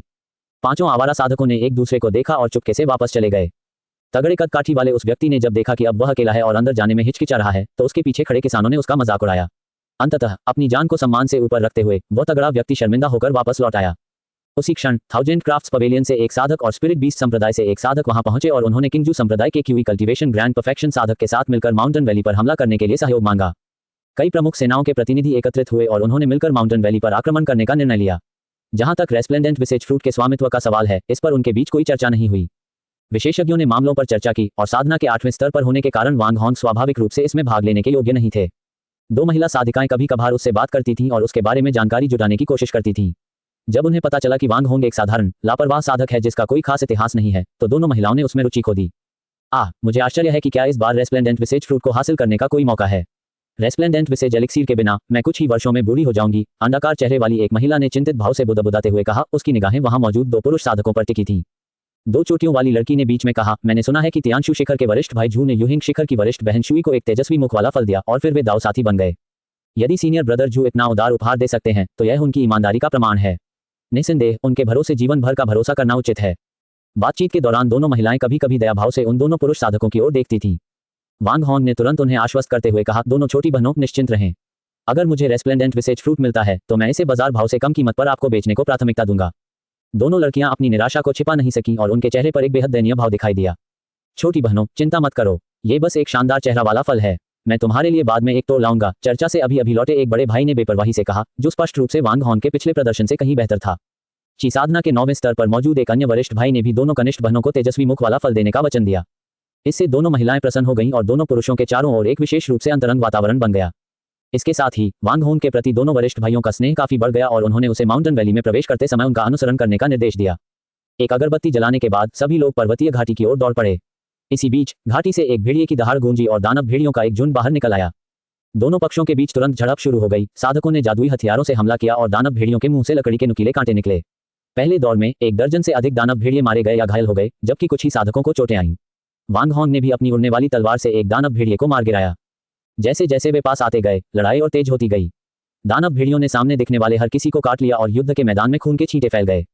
किंगशु संप्रदाय के दोनों वरिष्ठ भाई वास्तव में असाधारण थे। वे अग्रणी भूमिका निभाते हुए अक्सर एक ही तलवार के वार से दानव भेड़ियों का गला घोंट देते थे। वांग होंग उनके पीछे पीछे चल रहा था और बड़ी आसानी से कभी कभार दिखने वाले दानव भेड़िए से निपट रहा था। उनके पीछे चल रही दोनों महिला साधकों के लिए तो और भी आसान था। उनमें अभी भी अन्य साधकों की लड़ाइयों को देखने की ऊर्जा बची थी। जब किसी को दानव भेड़ियों ने काट लिया तो वे सदमे में चीख उठी। पराजित दानव भेड़ियों को पीछे हटते देख सभी तुरंत घाटी की ओर तेजी से बढ़े, जिससे भागते हुए दानव भेड़िए भयभीत हो गए। इस समय पीछे हट रहे दानव भेड़ियों से लड़ने के लिए कोई भी इतना बेताब नहीं था। उनका लक्ष्य था रेस्प्लेंडेंट विसेज फल का वृक्ष। सबसे तेज गति से फलने फूलने वाला किसान सबसे पहले रेस्प्लेंडेंट विसेज फल के पेड़ तक पहुंचा, खुशी से झूम उठा और अपनी गति का फायदा उठाकर ढेर सारे फल तोड़कर भागने की योजना बनाने लगा। फिर दर्जनों चमकदार रोशनी उस पर टूट पड़ी। उसे बचने का समय नहीं मिला और वह पल भर में धूल में मिल गया। वर्षों की लगन से की गई साधना एक दुर्भाग्यपूर्ण मृत्यु में समाप्त हो गई। इस घटना के चलते पेड़ के पास पहुंचने पर हर कोई हिचकिचा रहा था। लोगों का एक समूह पेड़ के सामने इकट्ठा हो गया, हर कोई उस पर झपटने का नाटक कर रहा था, फिर भी किसी ने भी पहले झपटने की हिम्मत नहीं की। लगभग 20 फीट ऊंचे वैभवशाली चेहरे वाले फल के पेड़ पर सैकड़ों फल लगे थे, लेकिन उनमें से केवल लगभग 30 ही पके हुए थे। शुल्क बीस्ट स्पिरिट सेक्ट के एक साधक ने चिल्लाते हुए अपने 2 साथियों को आगे धकेल दिया। तेज आवाज सुनकर बाकी लोग भी तेजी से उनके पीछे पीछे रेस्प्लेंडेंट विसेज फ्रूट ट्री की ओर दौड़ पड़े। कुछ लोगों को आगे बढ़ते देख अन्य लोग भी पेड़ की ओर दौड़े और साथ ही आगे चल रहे लोगों पर हमला बोल दिया। मोर्चे पर जिन लोगों पर सभी के केंद्रित हमलों का सबसे ज्यादा असर पड़ा, वे पल भर में ही नष्ट हो गए। पहले कुछ लोगों को हमलों का सबसे ज्यादा नुकसान झेलना पड़ा, जिसके बाद आखिरकार भीड़ पेड़ के आधार तक पहुंचने में कामयाब हो गई। पीले चेहरे वाला बीस्ट स्पिरिट सेक्ट का साधक तेजी से पेड़ पर चढ़ा, 3 रेस्प्लेंडेंट विसेज फल तोड़े और तुरंत भाग गया। इस बिंदु पर अन्य लोगों ने आपसी हमलों को नजरअंदाज कर दिया और सामान उठाकर भागने पर ध्यान केंद्रित किया। वांग होंग ने स्थान परिवर्तन तकनीक का प्रयोग करते हुए भीड़ के पीछे से तेजी से पेड़ की ओर प्रस्थान किया। उसने 3 आध्यात्मिक फलों से भरी एक छोटी शाखा तोड़ ली और उन्हें सीधे अपने स्पेस में संग्रहित कर लिया। पीछे मुड़कर वह भाग गया। उसी क्षण पेड़ पर लगे अधिकांश पके हुए स्पिरिट फ्रूट्स पहले ही तोड़ लिए गए थे और एक झड़प शुरू हो गई। लड़ाई के बावजूद किसी ने भी स्पिरिट फ्रूट के पेड़ पर जोरदार हमला करने की हिम्मत नहीं की। अगर कोई इतने सारे गवाहों के सामने इस गुप्त क्षेत्र में मौजूद इकलौते रेस्प्लेंडेंट विसेज फ्रूट के पेड़ को नष्ट कर देता, तो गुप्त क्षेत्र के बाहर इसके परिणाम मृत्यु से भी बदतर होते। वांग होंग ने जैसे ही मुड़कर देखा, उसने पाया कि बड़ा भाई कई साधकों से घिरा हुआ है और उन पर हमला कर रहा है। दूसरा बड़ा भाई तियान जमीन पर पड़ा हुआ था, उसकी जान और मौत निश्चित थी। उनके पीछे चल रही दोनों महिला शिष्याएं खुशी से चिल्ला रही थीं, लेकिन उनके प्रयास व्यर्थ प्रतीत हो रहे थे। वांग होंग ने भौहें चढ़ाईं। शुरू में तो वह इसमें शामिल नहीं होना चाहता था, लेकिन वे उसके साथी शिष्य थे। पिछली लड़ाई के दौरान दोनों वरिष्ठ भाइयों ने उसकी रक्षा की थी, जबकि उसे इसकी आवश्यकता नहीं थी। फिर भी उसने उनके इस भाव की सराहना की। उसने एक हमलावर पर शैतानी बेल के 2 बीज फेंके और दूसरे के पीछे भूत की तरह प्रकट होने के लिए स्थान परिवर्तन तकनीक का इस्तेमाल किया। एक झटके में उसने अपना भाला दूसरे हमलावर की पीठ की ओर मारा। युद्ध के बीच अचानक हुए हमले में साधक के शरीर में छेद हो गया। दूसरे साधक ने शैतानी लता के एक बीज से तो बच निकलने में कामयाबी हासिल कर ली, लेकिन दूसरे बीज से उसे चोट लग गई। उसी क्षण वांग होंग ने पीठ पर वार करने की क्रिया पूरी की और फिर उलझाव तकनीक का प्रयोग किया। शैतानी लता का बीज तेजी से अंकुरित हुआ और साधक को अपने चारों ओर लपेट लिया। लता के कांटों ने उसके शरीर को भेद दिया और उसकी आध्यात्मिक ऊर्जा और सार रक्त को सोख लिया। पल भर में उसकी सारी आध्यात्मिक ऊर्जा और सार रक्त निकल गया और वह एक निर्जीव शरीर में परिवर्तित हो गया। 2 लोगों को मार गिराने के बाद वांग होंग ने घेराबंदी में एक रास्ता बना लिया। उसने अपने बड़े भाई से चिल्लाकर कहा, मेरे पीछे आओ। उसके बाद वह आगे आगे चलने लगा। उसकी 2 महिला शिष्याएं तियान को ठीक पीछे पीछे ले जा रही थीं और वरिष्ठ भाई सबसे पीछे पहरा दे रहा था। ये समन्वित प्रयास संप्रदाय में उनके प्रशिक्षण का हिस्सा था। वांग होंग अपने भले के साथ आगे बढ़ रहा था, जबकि दोनों साधकों ने सामने से बचाव के लिए अपनी उड़ने वाली तलवारें चलाईं। पलक झपकते ही वांग होंग उन दोनों साधकों के सामने प्रकट हो गया। अधिकांश साधकों में आमने सामने की लड़ाई का कौशल नहीं था। वांग होंग के भारी भले और उसकी अपार शक्ति ने मिलकर एक साधक को आसानी से 2 टुकड़ों में बांध दिया। दूसरा साधक तेजी से पीछे हट गया और वांग होंग ने उसका पीछा नहीं किया। इसके बजाय उसने भंडारण थैली उठाई और अपने साथी शिष्यों के आने का इंतजार करने लगा। अन्य शिष्य आश्चर्यचकित रह गए, उनकी बोलती बंद नहीं हो रही थी। उन्होंने अपने साधारण से दिखने वाले वरिष्ठ शिष्य की इतनी शक्ति की उम्मीद नहीं की थी और मन ही मन उन्हें सौभाग्य का एहसास हुआ कि उन्होंने पहले उन्हें नाराज नहीं किया था। वांग होंग आगे आगे चलता रहा। जो भी बाधा डालने की हिम्मत करता, उसे तुरंत स्थिति बदलकर स्विचिंग पोजीशंस कार्रवाई से घेर लिया जाता और फिर निर्दयतापूर्वक प्रचंड तरीकों से मार डाला जाता। उसने शरीर को घुमाने और स्थिति बदलने की तकनीकों का पूरा फायदा उठाया। उसके 4 गज के दायरे में हत्या लगभग निश्चित थी। कुछ राउंड के बाद किसी ने भी उसे रोकने की हिम्मत नहीं की। आखिरकार सबका लक्ष्य तो रेस्प्लेंडेंट विसेज फ्रूट को हासिल करना था, न कि बेताब होकर लड़ना। अगर कोई हद से ज्यादा आक्रामक हो जाता तो निशाना साधने के लिए आसान लक्ष्य भी मौजूद थे। उन्होंने तेजी से 10 मील से अधिक की दूरी तय की और फिर विश्राम करने के लिए एक पहाड़ी गुफा पाई। तियान, जो बड़ा भाई था, बुरी तरह घायल हो गया था। उसके पेट पर गहरा घाव था और कई पसलियां टूट गई थीं। वह बेहोश था और अगर वह इंसान होता तो शायद मर ही जाता। वांग होंग ने उन्हें एक उपचारक औषधि पिलाई, जिससे ये सुनिश्चित हो गया कि उनके जीवन को तत्काल कोई खतरा नहीं है। तियान के घावों का उपचार करने के बाद बड़े भाई ने 5 तेजस्वी फल निकाले। वांग होंग ने उन्हें देखकर सोचा, इसमें कोई आश्चर्य नहीं कि इतने सारे लोगों ने उस पर हमला किया। उसने अकेले ही 5 फल तोड़ लिए, जो वाकई सराहनीय है। मैंने शुरू में हम 5 के लिए 5-5 शानदार फल तोड़ने की योजना बनाई थी। अप्रत्याशित रूप से इससे हम सभी खतरे में पड़ गए और हम बाल बाल बचे। अगर छोटे भाई वांग की बहादुरी न होती तो हमारा नुकसान शायद कहीं ज्यादा होता, बड़े भाई ने कुछ असहजता से समझाया। दरअसल अगर वांग होंग ने उन्हें नाजुक समय पर नहीं बचाया होता तो परिणाम भयावह हो सकते थे। जहां तक इस बात का सवाल है कि क्या बड़े भाई का वास्तव में शुरू में हर व्यक्ति को एक देने का इरादा था, यह अज्ञात ही रहा। एक भीषण लड़ाई के बाद 5 व्यक्ति थक चुके थे और आध्यात्मिक ऊर्जा की कमी से उबरने और आराम करने के लिए वे सभी पहाड़ की गुफा के एक कोने में चले गए। वांग होंग गुफा के एक कोने में बैठकर युद्ध से प्राप्त लाभों का आकलन कर रहा था। इस बार सबसे महत्वपूर्ण लूट रेस्प्लेंडेंट विसेज फ्रूट थी। शाखा से सीधे तोड़े गए 3 तेजस्वी फल थे, लेकिन उनमें से केवल एक ही पूरी तरह पका हुआ था। वांग होंग ने पके हुए फल को लिया और शेष 2 कच्चे फलों को अपने स्थानिक क्षेत्र की मिट्टी में बो दिया। सीनियर ब्रदर गाओ ने भी उसके साथ एक रेस्प्लेंडेंट विसेज फ्रूट साझा किया, जिससे वांग होंग के पास कुल 2 परिपक्व फल हो गए। उसके द्वारा मारे गए कई साधकों ने फाउंडेशन एस्टेब्लिशमेंट पिल के मुख्य अवयवों में अतिरिक्त योगदान दिया, जिससे उसके संग्रह में कुल 65 औषधियां हो गईं, जिनमें 20 विभिन्न आध्यात्मिक औषधियां शामिल थीं। उसे अपना संग्रह पूरा करने के लिए केवल 16 और औषधियों की कमी थी। पर्वत की गुफा में एक दिन आराम करने के बाद घायल हुए सीनियर ब्रदर तियान काफी हद तक ठीक हो गए थे और चलने फिरने में सक्षम थे। समूह ने फिर से यात्रा शुरू करने का फैसला किया। अब वे मध्य क्षेत्र के बाहरी इलाके में थे जहां आध्यात्मिक औषधियों की प्रचुरता बढ़ गई थी। खोज में प्रत्येक व्यक्ति के लिए कई द्वितीय श्रेणी की आध्यात्मिक औषधियां और आधारभूत स्थापना की गोलियों के मुख्य घटक प्राप्त हुए। अन्य साधकों के साथ मुठभेड़ों की आवृत्ति भी बढ़ गई थी, जिससे झड़पें भी अधिक होने लगी थी। पिछले कुछ दिनों में उन्हें लगभग प्रतिदिन संघर्षों का सामना करना पड़ा, जिनमें जीत और हार दोनों मिली और सभी को कुछ न कुछ चोटें आईं। हालांकि समूह में 5 लोग थे, लेकिन मुख्य युद्ध शक्ति वर्तमान में वांग होंग और सीनियर ब्रदर गाओ के पास थी। सीनियर ब्रदर तियान अपनी गंभीर चोटों के कारण अपनी पूरी शक्ति का केवल 60 से 70% ही उपयोग कर पा रहे थे। शुरुआत में युद्ध से डरने वाली दोनों महिला साधिकाएं जीवन मरण के अनुभवों के बाद अधिक आक्रामक हो गई थीं। वे अब केवल दूसरों पर निर्भर नहीं थीं और उन्होंने असाधारण युद्ध कौशल विकसित कर लिया था। वांग होंग उनकी उग्रता को देखकर आश्चर्यचकित रह गया और सोचने लगा, जब महिला साधिकाएं अपनी पूरी ताकत लगा देती हैं तो वे वाकई भयानक होती हैं। सोच में बदलाव के बावजूद उनके युद्ध कौशल में केवल मामूली सुधार हुआ था, जो युद्धों में उनके पूर्व अनुभव की कमी और युद्ध कौशल में प्रशिक्षण की कमी से सीमित था। जैसे जैसे दिन बीतते गए, गोलमटोल चेहरे और चंचल स्वभाव वाली दुवानमू शिमेई और तरबूज जैसे चेहरे और 2 चोटियों वाली के ए शिमेई में महत्वपूर्ण बदलाव दिखाई देने लगे। दुवानमू शिमेई सीनियर ब्रदर गाओ के साथ गहन बातचीत में मशगूल रहती थी, जबकि के ए शिमेई और सीनियर ब्रदर तियान छोटी छोटी गतिविधियों में आनंद लेते हुए चंचल पलों का लुत्फ उठाते थे। अपने कोने से इन दृश्यों को देखते हुए वांग होंग को ये सोचने पर मजबूर होना पड़ा कि क्या वह वास्तव में इस टीम में रहने लायक है। उस विशेष दिन समूह ने आधिकारिक तौर पर मध्य क्षेत्र में प्रवेश किया, जहां आध्यात्मिक ऊर्जा की सांद्रता उस जंगल की तुलना में 10 गुना अधिक थी जहां वांग होंग ने प्रारंभ में प्रवेश किया था। ऐसा वातावरण समृद्ध प्राकृतिक संपदाओं का वादा करता था। जैसे ही वे अनेक विचित्र पत्थरों वाले स्थान के पास पहुंचे, उन्होंने एक विशाल चट्टान के सामने एक ज्वलंत सूर्य मशरूम उगते हुए देखा, जो नींव स्थापना गोलियों के लिए एक प्रमुख घटक है। हालांकि विचित्र पत्थरों के बीच कई छिपने के स्थान होने के कारण वे संभावित हमलों से सावधान रहे। वरिष्ठ भाई गाओ को आध्यात्मिक औषधि लाने का आदेश देकर बाकी लोग पहरा देने लगे। हालांकि जैसे ही वरिष्ठ भाई गाओ ने आध्यात्मिक औषधि को छुआ, वह आध्यात्मिक प्रकाश में विलीन हो गई। मुसीबत आ गई, हमें धोखा दिया गया है। वरिष्ठ भाई गाओ ने जल्दबाजी में पीछे हटना शुरू किया, लेकिन एक प्रकाश की आड़ ने उन्हें 1 गज के दायरे में घेर लिया। चट्टानों के पीछे से 8 साधक निकले। सभी हुनयुआन संप्रदाय के वस्त्र पहने हुए थे, जिनमें से 2 ची साधना के शिखर पर थे और बाकी 7 में से 9वें स्तर के थे। अपने स्टोरेज बैग हमें सौंप दें, शायद हम आपकी जान बचा लें। वांग होंग ने बाकी लोगों से नजरें मिलाईं और धीरे धीरे एक मौन सहमति बन गई। अपने शारीरिक बल और गति के लाभ का उपयोग करते हुए वांग होंग 4 गज की दूरी के भीतर अचानक हमले करता और विरोधियों को तेजी से ढेर कर देता। बाकी लोग आमने सामने की लड़ाई और ध्यान भटकाने में लगे रहते, जिससे वांग होंग को मौके मिलते। हम आपको अपने स्टोरेज बैग दे देंगे, लेकिन क्या आप फॉर्मेशन को हटाकर सीनियर ब्रदर गाओ को पहले जाने दे सकते हैं? के ए ने घबराहट का नाटक किया, अपनी नम आंखों को झपकाते हुए विरोधी हुनयुआन संप्रदाय के साधकों की भावनाओं को आकर्षित करने की कोशिश की। जब चील नाक वाला आदमी अभी बोल ही रहा था कि वांग होंग ने कार्रवाई की। जैसे ही 9वें स्तर का ची साधना करने वाला साधक मजाक करने ही वाला था, अचानक उसके सामने एक दाववादी गुरु प्रकट हो उठा। एक तेज हवा चली और असीम गति से भरा एक लंबा भाला उसकी छाती की ओर बढ़ा। साधक ने सहज ही भाले को चकमा देने और हाथ से रोकने की कोशिश की, लेकिन जैसे ही उसका हाथ भाले से छुआ, वह टुकड़े टुकड़े होकर चारों दिशाओं में बिखर गया। इससे पहले कि वह तीव्र दर्द को पूरी तरह समझ पाता, एक और तेज दर्द उसके सीने में उठा। उसने देखा कि लंबा भाला उसके सीने को भेद रहा है।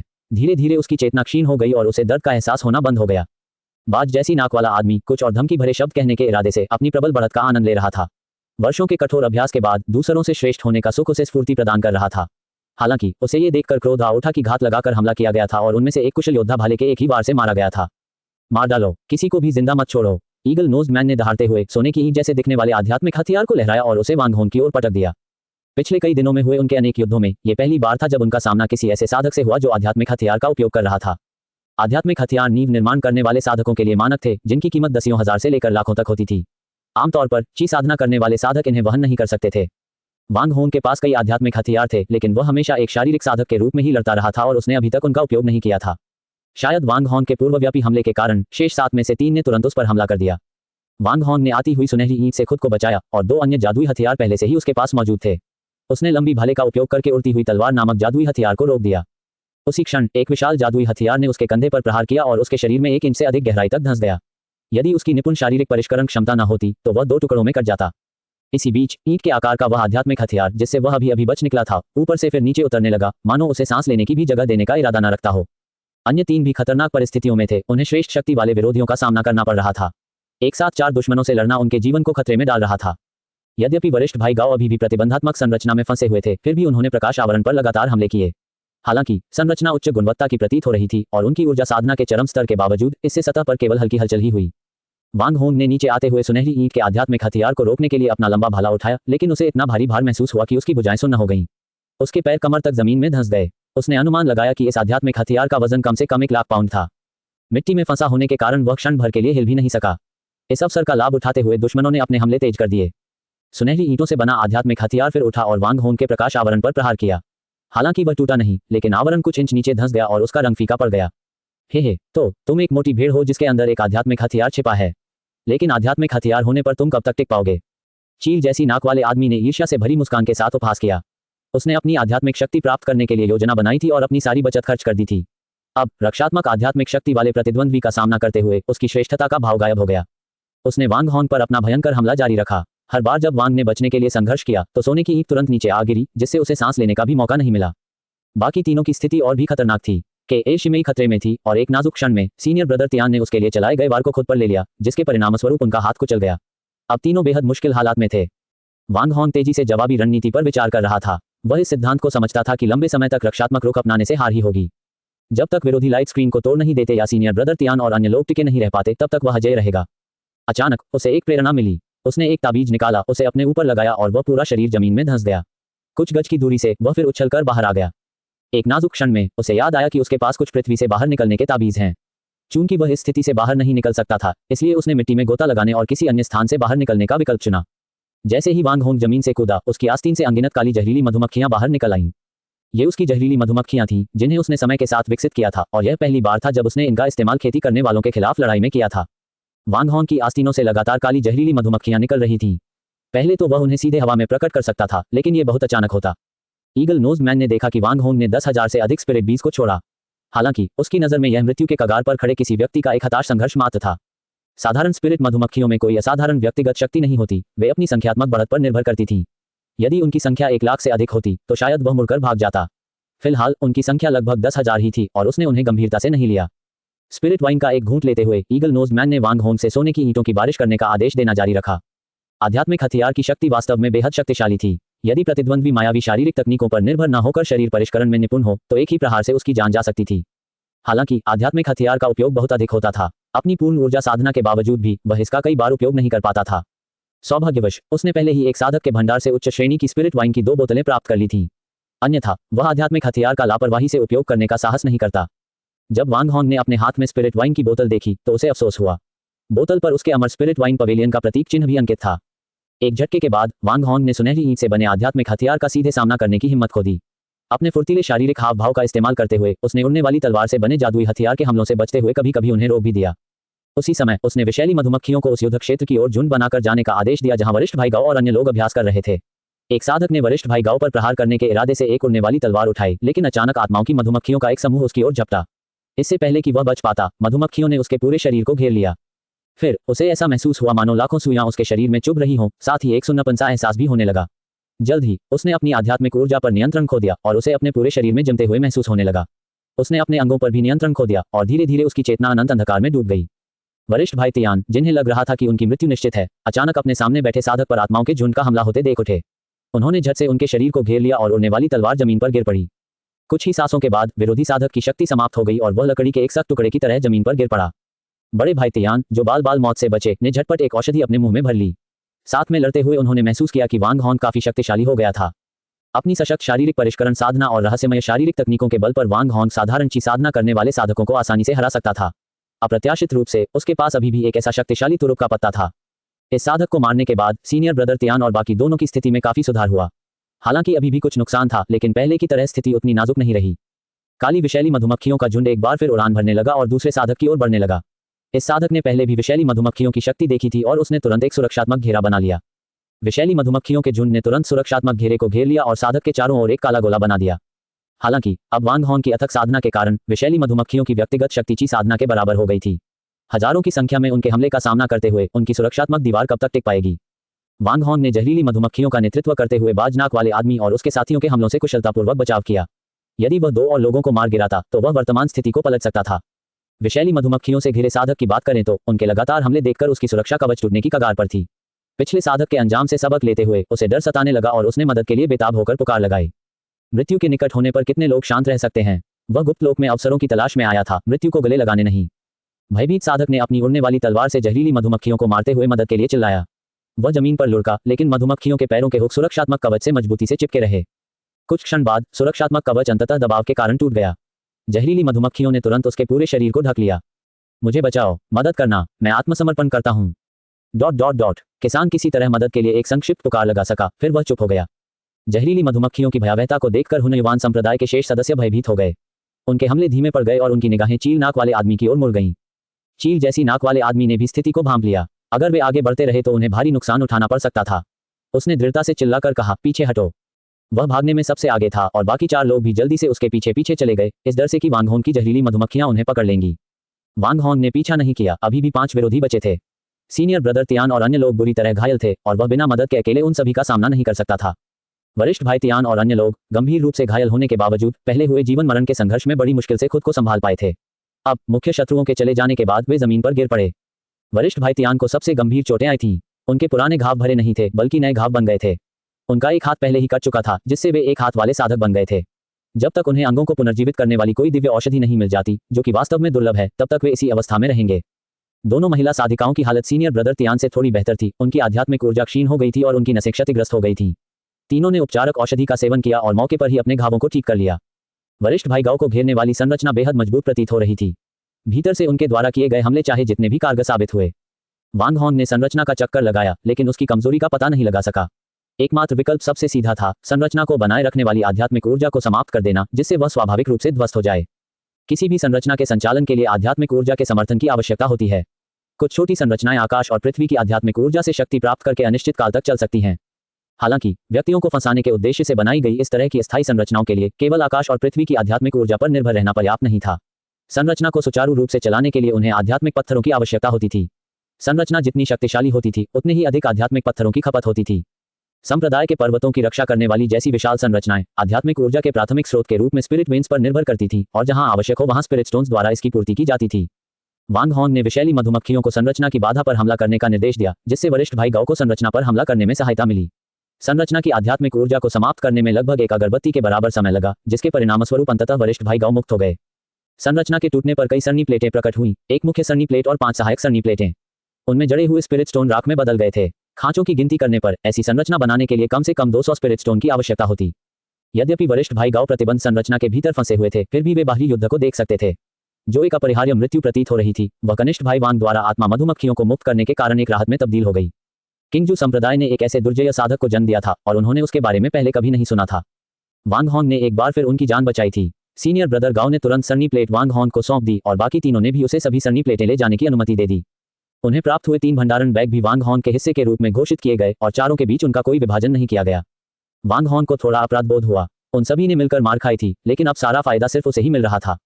हालांकि तीनों साधकों को उसी ने मारा था, लेकिन इस तरह की लड़ाई में दुश्मन का ध्यान भटकाने के लिए टीम वर्क जरूरी था। अगर वह अकेले ही हमले का सामना करता तो मार उसी को खानी पड़ती। इसलिए इनाम बांटते समय उसे ही मुख्य श्रेय मिलना चाहिए, लेकिन बाकी लोग भी इसके हकदार हैं। चूंकि आप लोग जिद कर रहे हैं तो मैं ज्यादा विनम्रता नहीं दिखाऊंगा। सौभाग्य से एजोर वॉर्ड सिटी में स्पिरिट वाइन की दुकान के मैनेजर से मेरी अच्छी जान पहचान है। मैंने उनसे कुछ स्पिरिट वाइन ली है, इसलिए मैं आप सभी को एक एक बोतल दे दूंगा। उसने स्पिरिट वाइन की कई बोतलें निकाली जो मूल रूप से उच्च श्रेणी की 100 फलों से बनी शराब थी। उसके स्थान पर 200 वर्षों से अधिक समय तक रखी रहने के कारण इसकी गुणवत्ता अब द्वितीय श्रेणी की स्पिरिट वाइन के करीब थी। केवल आधा घूंट पीने से ही ची साधना के अंतिम चरण के साधक की माना शक्ति पूरी तरह से बहाल हो सकती थी। खुशबू सूंघते ही तीनों ने जल्दी से बोतल के ढक्कन बंद कर दिए और अपनी आध्यात्मिक ऊर्जा को पुनः प्राप्त करते हुए महसूस किया। वे राहत की सांस लिए बिना नहीं रह सके। जान पहचान होना वाकई फायदेमंद था। उन्हें तो उच्च श्रेणी की बेहतरीन शराब भी मुश्किल से मिल पाती। उन्होंने घायल तीनों को एक पहाड़ी गुफा में ठहराया और गुफा के प्रवेश द्वार पर नई प्राप्त सुरक्षा प्लेट लगा दी। यदि कोई भी लापरवाही से अंदर घुसने की कोशिश करता तो वह इस सुरक्षा कवच में फंस जाता।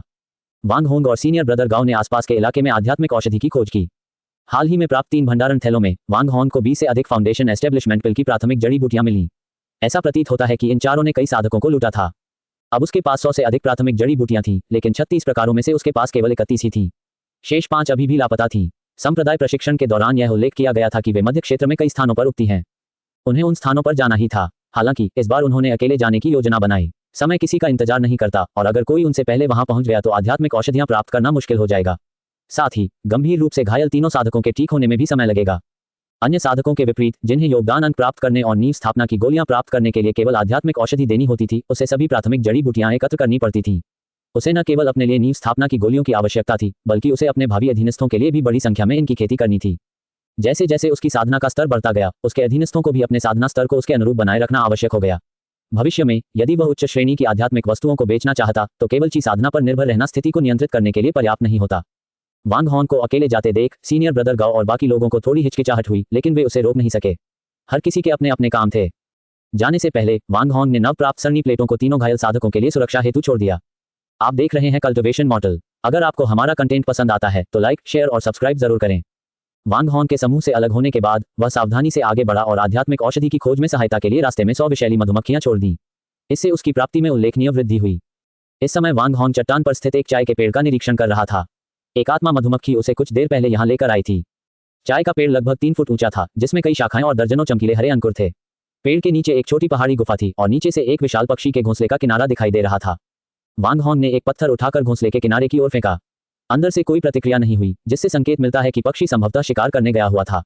अपनी विंडसोर नाव को चट्टान के किनारे तक ले जाते हुए वांग हॉन्ग ने चाय के पेड़ का अवलोकन किया। यद्यपि वह लंबा नहीं था, लेकिन उसका तना मजबूत था और शाखाएं अजगर की तरह मुड़ी हुई थीं, जिनकी जड़ें चट्टान की दरारों में गहराई से धंसी हुई थीं। इसकी बनावट देखकर ऐसा लग रहा था कि यह कई वर्षों से यहीं उग रहा है। वांग हॉन्ग ने चाय की एक ताजी पत्ती तोड़ी और उसे चखा। जैसे ही चाय उनकी जीभ से छुई, एक ताजगी भरी सुगंध उनके पूरे शरीर में फैल गई। पल भर में उनका मन शांत हो गया और सारी चिंताएं दूर हो गईं। उन्हें नई ऊर्जा का एहसास हुआ और उनके विचार एकदम स्पष्ट हो गए। ये तो बहुत ही शानदार बात है। अपनी उड़ने वाली तलवार निकालते हुए वांग हॉन्ग ने सावधानीपूर्वक चट्टान को काटा और खोदते हुए बुदबुदाया। एक छोटे से चाय के पेड़ को उखाड़ना गुप्त क्षेत्र का अंधाधुंध विनाश तो नहीं माना जाना चाहिए, है ना? 3 फुट ऊंचे और 1 गज तक फैली जड़ों वाले चाय के पेड़ को जड़ से उखाड़ने के बाद उसने कुछ जड़ें वहीं छोड़ दी, इस उम्मीद में कि वे भविष्य में फिर से उगाएंगी। पेड़ को अपने स्थानिक भंडारण में स्थानांतरित करके वह उस विशाल पक्षी के घोंसले की ओर उतरा जिसे उसने पहले देखा था। शायद बचपन की आदतों के कारण उसे पक्षियों के घोंसलों का पता लगाने की तीव्र इच्छा हुई। घोंसला लगभग 5 से 6 फीट व्यास का था और वांग हॉन्ग को लगा कि वह उसके अंदर समा सकता है। अंदर सबसे ध्यान खींचने वाली वस्तु एक अंडा था जो एक बच्चे के सिर के आकार का था। अंडा उठाकर और उसकी प्रबल जीवन शक्ति को महसूस करते हुए उसने उसे सावधानीपूर्वक सुरक्षित रख लिया। अंडा सुरक्षित करने के बाद वह अपनी विंडसोर नाव पर सवार होकर तेजी से रवाना हो गया। कुछ ही क्षणों बाद पीछे से पक्षियों की तेज आवाज गूंजी। एक पर्वत शिखर पर एक रंगीन आध्यात्मिक जड़ी बूटी उग रही थी और कुछ ही दूरी पर विशालकाय बंदरों का एक समूह कई साधकों से लड़ रहा था। इसी बीच एक दाववादी गुरु चुपके से स्पिरिट हर्ब के पास पहुंचे, उसे बाहर निकाला और जल्दी से भाग गए। आपस में लड़ रहे विशालकाय बंदर गुस्से से दहाड़ते हुए अपने प्रतिद्वंद्वियों को छोड़कर चोर का पीछा करने लगे। पीछे छूट गए किसान जब उन्हें एहसास हुआ कि उन्हें मोहरे की तरह इस्तेमाल किया गया है तो वे क्रोधित हो गए। वे भी भागते हुए व्यक्ति का पीछा करने लगे। आध्यात्मिक औषधि चुराने वाला चोर वांग हॉन्ग के अलावा कोई और नहीं था। उसने अभी अभी जो इंद्रधनुषी घास चुराई थी वह उन महत्वपूर्ण सामग्रियों में से एक थी जिसकी उसे कमी थी। कुछ समय से इस आध्यात्मिक औषधि पर नजर रखने के बाद उसने विशालकाय बंदरों को लुभाने की योजना बनाई थी। अप्रत्याशित रूप से साधकों का एक समूह वहां आ गया, जिससे विशालकाय बंदरों के साथ लड़ाई शुरू हो गई। इस अवसर का लाभ उठाते हुए उसने औषधि छीनकर भागने का फैसला किया। वांग हॉन्ग ने जान बचाने के लिए तेजी से भागने की कोशिश की, जिसका पीछा विशालकाय बंदरों और साधकों के समूह ने करीब से किया। विशालकाय बंदर धीमे नहीं थे, वास्तव में वे वांग हॉन्ग से थोड़े तेज थे। जब वे करीब आए तो उसने अपनी स्थिति बदलकर फिर से दूरी बना ली। हालांकि स्थिति बदलने की कला युद्ध के लिए थी, न कि भागने की आदर्श कला।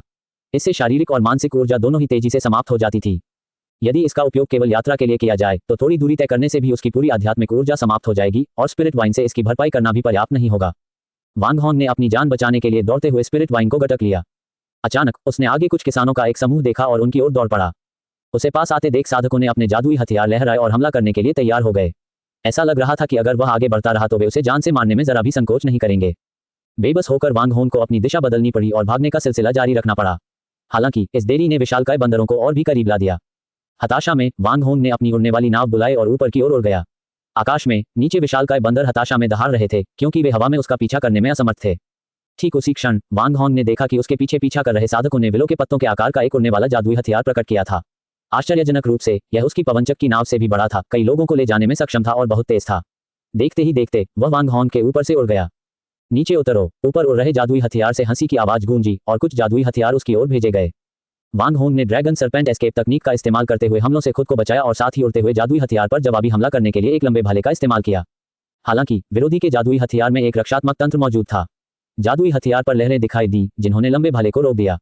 हमलों से बचते हुए और अपने आध्यात्मिक हथियार उड़ने वाली तलवार को छोड़ने की तैयारी करते हुए वांग हॉन्ग को विश्वास नहीं हो रहा था कि उड़ने वाला जादुई हथियार एक आध्यात्मिक हथियार का सामना कर सकता है। तभी नीचे से एक जोरदार चीख सुनाई दी। हमारे किंगशू संप्रदाय के शिष्य को नुकसान पहुंचाने की हिम्मत कौन करता है? वांग हॉन्ग ने मुड़कर देखा तो पास के एक पहाड़ पर किंगशू संप्रदाय के काले वस्त्र पहने साधकों का एक समूह दिखाई दिया। उनका नेतृत्व कर रहे व्यक्ति उनके कायांक शिखर के वरिष्ठ भाई थे। वांग हॉन्ग तुरंत उस पहाड़ की ओर उड़ गया और नीचे मौजूद विशालकाय बंदर उसका पीछा करने लगे। जैसे ही वांग हॉन्ग पहाड़ पर उतरा, बड़ा भाई और उसका समूह पहले से ही विशालकाय बंदरों के साथ युद्ध में लगे हुए थे। औपचारिकताओं के लिए समय निकाले बिना वांग हॉन्ग लड़ाई में कूद पड़े। ये विशालकाय वानर 8 फीट लंबे, मजबूत और शक्तिशाली थे। जादुई हथियारों से प्रहार किए जाने के बावजूद उन्हें केवल मामूली चोटें आईं। जादुई कलाओं से पूरी तरह रहित प्रतीत होने वाली उनकी युद्ध शैली बेहद उग्र थी। वे जमीन से विशाल चट्टानें उठाकर सीधे भीड़ पर फेंकते थे या छोटे पेड़ों को अस्थायी गदा के रूप में इस्तेमाल करते थे। वांग हॉन्ग ने कोई कसर नहीं छोड़ी। आखिरकार उसी ने तो स्थिति को भड़काया था और सभी उसकी मदद कर रहे थे। साधकों का पिछला समूह अभी तक गया नहीं था और किनारे से सब कुछ देख रहा था, लाभ उठाने के लिए तैयार।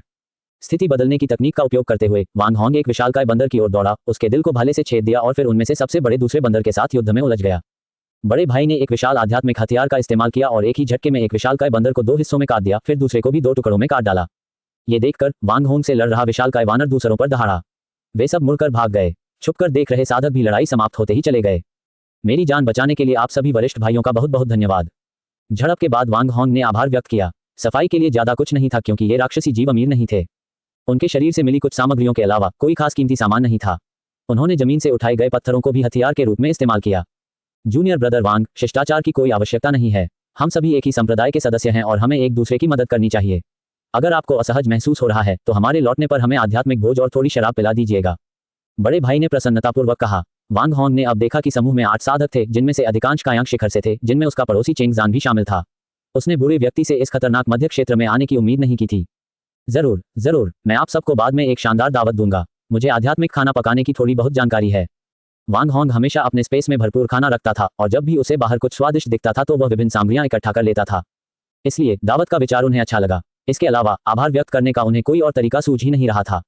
जब वे आराम करने के लिए अपेक्षाकृत समतल क्षेत्र में पहुंचे तो वांग हॉन्ग काम में जुट गया। सबसे पहले उसने एक बड़ा बर्तन तैयार किया। पिछली बार जब उसने उस कुछ 1000 पाउंड के सुअर जैसे राक्षस को मारा था तब तक उसे खाने का मौका नहीं मिला था। आध्यात्मिक ऊर्जा को संतुलित करने के लिए इसे विभिन्न सामग्रियों के साथ बर्तन में डालकर, स्पिरिट जिंजर जैसे सुगंधित मसाले डालकर और लगभग 100 फलों का काढ़ा डालकर उन्होंने इसमें 300 साल पुराना उत्परिवर्तित एस्ट्रेगलस भी मिला दिया। आग जलाने के लिए स्पिरिट चारकोल का उपयोग करते हुए ये बड़ा बर्तन एक मध्यम श्रेणी का जादुई हथियार था जिसे उन्होंने एजोर वॉर्ड सिटी में गाओ यू की रिफाइनरी वर्कशॉप से विशेष रूप से बनवाया था। उस समय उन्होंने ऐसे 10 बर्तन मंगवाए थे और 2 अपने पास रख लिए थे, बाकी अपने अधीनस्थों को दे दिए थे। इसके अलावा उन्होंने बारबेक्यू के लिए एक रसीला राक्षसी जानवर भुना। मसाला तैयार करने के बाद हर कोई अपना अपना मांस ग्रिल कर सकता था। अपने स्थान से उसने निम्न श्रेणी की, निम्न गुणवत्ता वाली स्पिरिट वाइन का एक जार निकाला। ची साधना के अंतिम चरणों में पहुंच चुके साधकों के लिए यह वाइन केवल उनकी स्वाद कलियों को ही संतुष्ट कर सकती थी। वह इससे बेहतर कुछ नहीं कर सका क्योंकि यह महज एक दावत थी, कोई भव्य प्रदर्शन नहीं। आप देख रहे हैं कल्टिवेशन मॉडल। अगर आपको हमारा कंटेंट पसंद आता है तो लाइक, शेयर और सब्सक्राइब जरूर करें। बड़े भाई ने सुअर की कोहनी का एक बड़ा टुकड़ा उठाया और बड़े चाव से उसे फाड़कर खाने लगे। रस टपक रहा था, मानो वे दिखावे की परवाह न कर रहे हों। वांग हॉन्ग थोड़ा अचंभित होकर खड़ा रहा। बड़े भाई ने आसानी से कम 500 किलोग्राम मांस खा लिया था। क्या ऐसा हो सकता है कि बड़े भाई भी एक शक्तिशाली शारीरिक साधना करने वाले हों? छोटे भाई वांग, आपके खाना बनाने के हुनर वाकई लाजवाब हैं। ये सुअर का मांस बहुत ही नरम और स्वादिष्ट है। खासकर यह स्पिरिट मील अपनी भरपूर आध्यात्मिक ऊर्जा से न केवल साधना स्तर को बढ़ाता है बल्कि थकान दूर करता है और सार रक्त की पूर्ति भी करता है। ये सचमुच एक उत्कृष्ट कृति है, बड़े भाई ने खाते हुए प्रशंसा की। पिछले कुछ दिनों से वह रोजाना उपवास की गोलियां ले रहा था क्योंकि वह खुद खाना नहीं बना सकता था और उसे भरपेट भोजन की बहुत इच्छा थी। बड़े भाई, आप मेरी प्रशंसा कर रहे हैं। ये तो बस मेरा लालची स्वभाव है। मैं अक्सर अपने खाली समय में खाने के बारे में सोचता हूं और प्रयोग करता रहता हूं, वांग हॉन्ग ने तुरंत जवाब दिया। सच तो यह है कि उन्होंने आध्यात्मिक पाक कला का औपचारिक अध्ययन नहीं किया था। ये तो बस एक सहज प्रवृत्ति थी कि जो भी भोजन उनके सामने आता उसे खाने का तरीका सोचता रहता था। सीनियर ब्रदर ने उत्परिवर्तित एस्ट्रेगलस का एक टुकड़ा उठाया, एक निवाला लिया और अपनी भौहें ऊपर उठाई। छोटे भाई, ये किस तरह की आध्यात्मिक औषधि है? मैंने इसे पहले कभी नहीं देखा। ऐसा लगता है कि यह शरीर में रक्त का सार बहुत बढ़ा देती है। मुझे इसका नाम तो नहीं पता, लेकिन लगता है यह एस्ट्रेगलस का ही एक उत्परिवर्तित रूप है। मुझे गुप्त लोक में इसके कुछ पौधे मिले। यह आध्यात्मिक भोजन बनाने के लिए बहुत अच्छा है। इससे मांस का स्वाद बढ़ जाता है और सूप सुनहरी रोशनी से जगमगा उठता है। वांग हॉन्ग ने समझाया। मूल रूप से उसने गुप्त क्षेत्र छोड़ने पर योगदान अंकों के बदले इस उत्परिवर्तित एस्ट्रेगलस को संप्रदाय को सौंपने की योजना बनाई थी। क्या आपके पास यह आध्यात्मिक औषधि और है? क्या आप मेरे साथ कुछ का आदान प्रदान कर सकते हैं? मैंने इन दिनों आध्यात्मिक भोजन के लिए इसका कुछ हिस्सा इस्तेमाल किया है, लेकिन अभी भी कुछ बचा हुआ है। बड़े भाई को थोड़ी झुंझलाहट हुई। इस लालची व्यक्ति ने इतनी दुर्लभ आध्यात्मिक औषधि का उपयोग आध्यात्मिक भोजन बनाने में किया। क्या उसे इस बात का एहसास नहीं था कि सार तत्व को पुनःपूर्ति करने वाली आध्यात्मिक औषधियां कितनी दुर्लभ होती हैं? आपको विनिमय के लिए किन आध्यात्मिक वस्तुओं की आवश्यकता है? मुझे starlight 7 leaf clover, green leaf red lords flower, stone pattern golden melon, 7 star mushroom या गुप्त क्षेत्र में उत्पादित अन्य आध्यात्मिक वस्तुएं चाहिए। वांग हॉन्ग ने फाउंडेशन एस्टेब्लिशमेंट पिल्स के लिए आवश्यक मुख्य सामग्रियों की सूची बनाई जिनकी उसे कमी थी। यदि उसके पास कोई अन्य दुर्लभ आध्यात्मिक वस्तुएं होती तो वह उन्हें देने के लिए तैयार था। आखिरकार गुप्त क्षेत्र विशाल था और एक व्यक्ति के पास जो कुछ मिल सकता था वह सीमित था। मेरे पास स्टारलाइट 7 लीफ क्लोवर और green leaf red lords flower तो हैं, लेकिन मुझे स्टोन पैटर्न गोल्डन मेलन या 7 स्टार मशरूम नहीं मिले हैं। वरिष्ठ भाई ने अन्य शिष्यों की ओर मुड़कर पूछा, क्या किसी के पास पत्थर की आकृति वाला सुनहरा खरबूजा या 7 सितारा मशरूम है? मैं इसे अन्य दुर्लभ आध्यात्मिक औषधियों से बदल सकता हूँ। मेरे पास एक पत्थर की नक्काशी वाला सुनहरा तरबूज है, मैं इसे बड़े भाई से बदल सकता हूँ। एक शिष्य, जिसे पहले भी ऐसा ही तरबूज मिल चुका था, ने उसे सौंप दिया। पत्थर की आकृति वाले सुनहरे खरबूजे की लताएं सोने और मिट्टी दोनों गुणों वाले एक आध्यात्मिक अयस्क पर उगती थी। खरबूजा मुट्ठी के आकार का, मिट्टी के पीले रंग का, सुनहरे पैटर्न वाला और मीठी सुगंध से भरपूर था। वांग हॉन्ग ने उसे हाथों में पकड़ते ही लगभग एक टुकड़ा खा लिया। वांग हॉन्ग ने 600 साल पुराने उत्परिवर्तित एस्ट्रेगलिस के 3 पौधों का उपयोग करके 3 प्रकार की आध्यात्मिक औषधियों का सफलतापूर्वक आदान प्रदान किया, जिससे उसे काफी मेहनत की बचत हुई। सीनियर ब्रदर ने कुछ प्रकार की आध्यात्मिक औषधियां भी दी जो वांग हॉन्ग के पास नहीं थी। बदले में उसे 2 रूपांतरित एस्ट्रेगलिस प्राप्त हुए। उसने काफी मात्रा में उत्परिवर्तित एस्ट्रेगलिस पौधे लगाए थे, लेकिन चूंकि वे केवल उसी के पास थे, इसलिए उन्हें बेचना आसान नहीं था। बहुत अधिक बेचने से उनके स्रोत के बारे में पूछताछ हो सकती थी। इस अदला बदली के बाद, बड़े भाई, आप कहाँ जा रहे हैं? हम मिर्ग गौज क्षेत्र में जा रहे हैं। वहाँ कुछ बेहतरीन किस्म के स्पिरिट फ्रूट्स उगाए जाते हैं और कहा जाता है कि वहाँ एक 3 किस्म का स्पिरिट फ्रूट ट्री भी है। छोटे भाई वांग, क्या आप हमारे साथ आना चाहेंगे? ऐसा प्रतीत हुआ कि वे एक ही दिशा में नहीं जा रहे थे। मैं अभी भी 7 स्टार मशरूम की तलाश करना चाहता हूँ, इसलिए मैं फिलहाल आपके साथ यात्रा नहीं कर सकता। इस समय वांग हॉन्ग को एक और बात याद आई और उसने पूछा, वरिष्ठ भाई, क्या आपकी यात्रा में तायाओ संप्रदाय के साधकों से मुलाकात हुई है? हमारी मुलाकात तायाओ संप्रदाय के साधकों से हुई। तायाओ संप्रदाय के तलवारबाज वाकई बहुत शक्तिशाली हैं। यहाँ आते समय हमने तायाओ संप्रदाय के एक साधक को अकेले ही 5 पशु आत्मा संप्रदाय के साधकों से लड़ते हुए देखा और वह पीछे नहीं हटा। ये सुनकर वांग हॉन्ग और बाकी लोग आश्चर्यचकित रह गए। जाहिर है, उस लड़ाई ने उन पर गहरा प्रभाव छोड़ा था। बाद में क्या हुआ, कौन जीता? हमने थोड़ी देर देखा और फिर चले गए। हमें अंतिम परिणाम नहीं पता। वह कल्टीवेटर कैसा दिखता है? बड़े भाई ने वांग हॉन्ग को अजीब नजर से देखा लेकिन आगे कुछ नहीं पूछा। उस किसान की शक्ल सूरत अच्छी है, लंबा और पतला, नुकीली बाहों और तारों जैसी आंखों वाला, उसका चेहरा तराशे हुए जैद की तरह है। ये सुनकर वांग हॉन्ग को खुशी और बेचैनी दोनों का मिला जुला एहसास हुआ। ये व्यक्ति संभवतः वांग ही था। सच कहूं तो मेरा एक छोटा भाई है जो तायाओ संप्रदाय में शामिल हो गया है। बड़े भाई के वर्णन के आधार पर वह मेरे भाई से काफी मिलता जुलता लगता है। बड़े भाई ने उत्सुकतावश वांग हॉन्ग के चेहरे का ध्यानपूर्वक अवलोकन किया। अब जब आपने इस बारे में बात की है तो वाकई उस व्यक्ति और छोटे भाई के बीच कुछ समानता है। सीनियर ब्रदर से दिशा स्पष्ट करने के बाद वांग हॉन्ग जल्दी से आगे बढ़ गया। गुप्त क्षेत्र के बाहर वांग ही 20 दिनों से अधिक समय से परिधि के आसपास खोज कर रहा था। उसे वांग हॉन्ग का कोई सुराग नहीं मिला, इसलिए उसने केंद्रीय क्षेत्र की ओर खोज जारी रखी। कई साल पहले ही वह ची साधना के शिखर पर पहुंच चुका था। जब तक वह चाहता, उसे नींव स्थापित करने वाली गोलियों की आवश्यकता नहीं थी। वह 1 महीने के लिए एकांतवास करके आसानी से अपनी नींव मजबूत कर सकता था और पूर्वी साधना जगत में सबसे कम उम्र का नींव निर्माण करने वाला साधक बन सकता था। हालांकि उसने अपनी साधना के स्तर को दबाए रखा और फाउंडेशन बिल्डिंग में कदम रखने से इनकार कर दिया। इसके लिए उसके गुरु ने उसे कई बार फटकार लगाई थी, लेकिन वह दृढ़ रहा क्योंकि वह गुप्त क्षेत्र में प्रवेश करना चाहता था। उसने जान लिया था कि फाउंडेशन एस्टेब्लिशमेंट पिल्स प्राप्त करने का सबसे अच्छा तरीका गुप्त क्षेत्र में जाना है। हालांकि वांग हॉन्ग को नींव स्थापित करने वाली गोलियों की आवश्यकता नहीं थी, फिर भी उसे इनकी आवश्यकता थी। ये इस अवसर का लाभ उठाकर गुप्त क्षेत्र में प्रवेश करना चाहता था और अपने भाई के लिए कुछ नींव स्थापित करने वाली गोलियां एकत्र करना चाहता था। उसे याद था कि कैसे वांग हॉन्ग बचपन में चुपचाप सब कुछ संभाल लेता था। वांग हॉन्ग हर सुबह आधा चपटा लेकर पहाड़ों में जाता और सूर्यास्त के समय लौटता था। जब भी उसे पहाड़ों में स्वादिष्ट जंगली फल मिलते, वह उन्हें ही के लिए घर ले आता और हमेशा मजाक में कहता कि उसने पहाड़ों में ही पेट भर खा लिया है। उस समय ही बहुत छोटा था और ज्यादा कुछ समझ नहीं पाता था। वह कद में छोटा था और ज्यादा से ज्यादा आसपास उगने वाली कुछ जंगली सब्जियां खोदने में मदद कर सकता था। उसे आज भी वह समय याद था जब वांग हॉन्ग एक बुरी तरह घायल जंगली भेड़िए को लेकर आया था। वह पूरी रात चुपके से रोया था। इसलिए उसने मन ही मन ये निश्चय कर लिया था कि जब वह सक्षम हो जाएगा तो वांग हॉन्ग के लिए कुछ करेगा। अगर इस बार वह नींव स्थापित करने वाली गोलियां कमाने का मौका चूक गया तो वांग हॉन्ग की नींव की इमारत के लिए पर्याप्त गोलियां इकट्ठा करने में दशकों लग सकते हैं।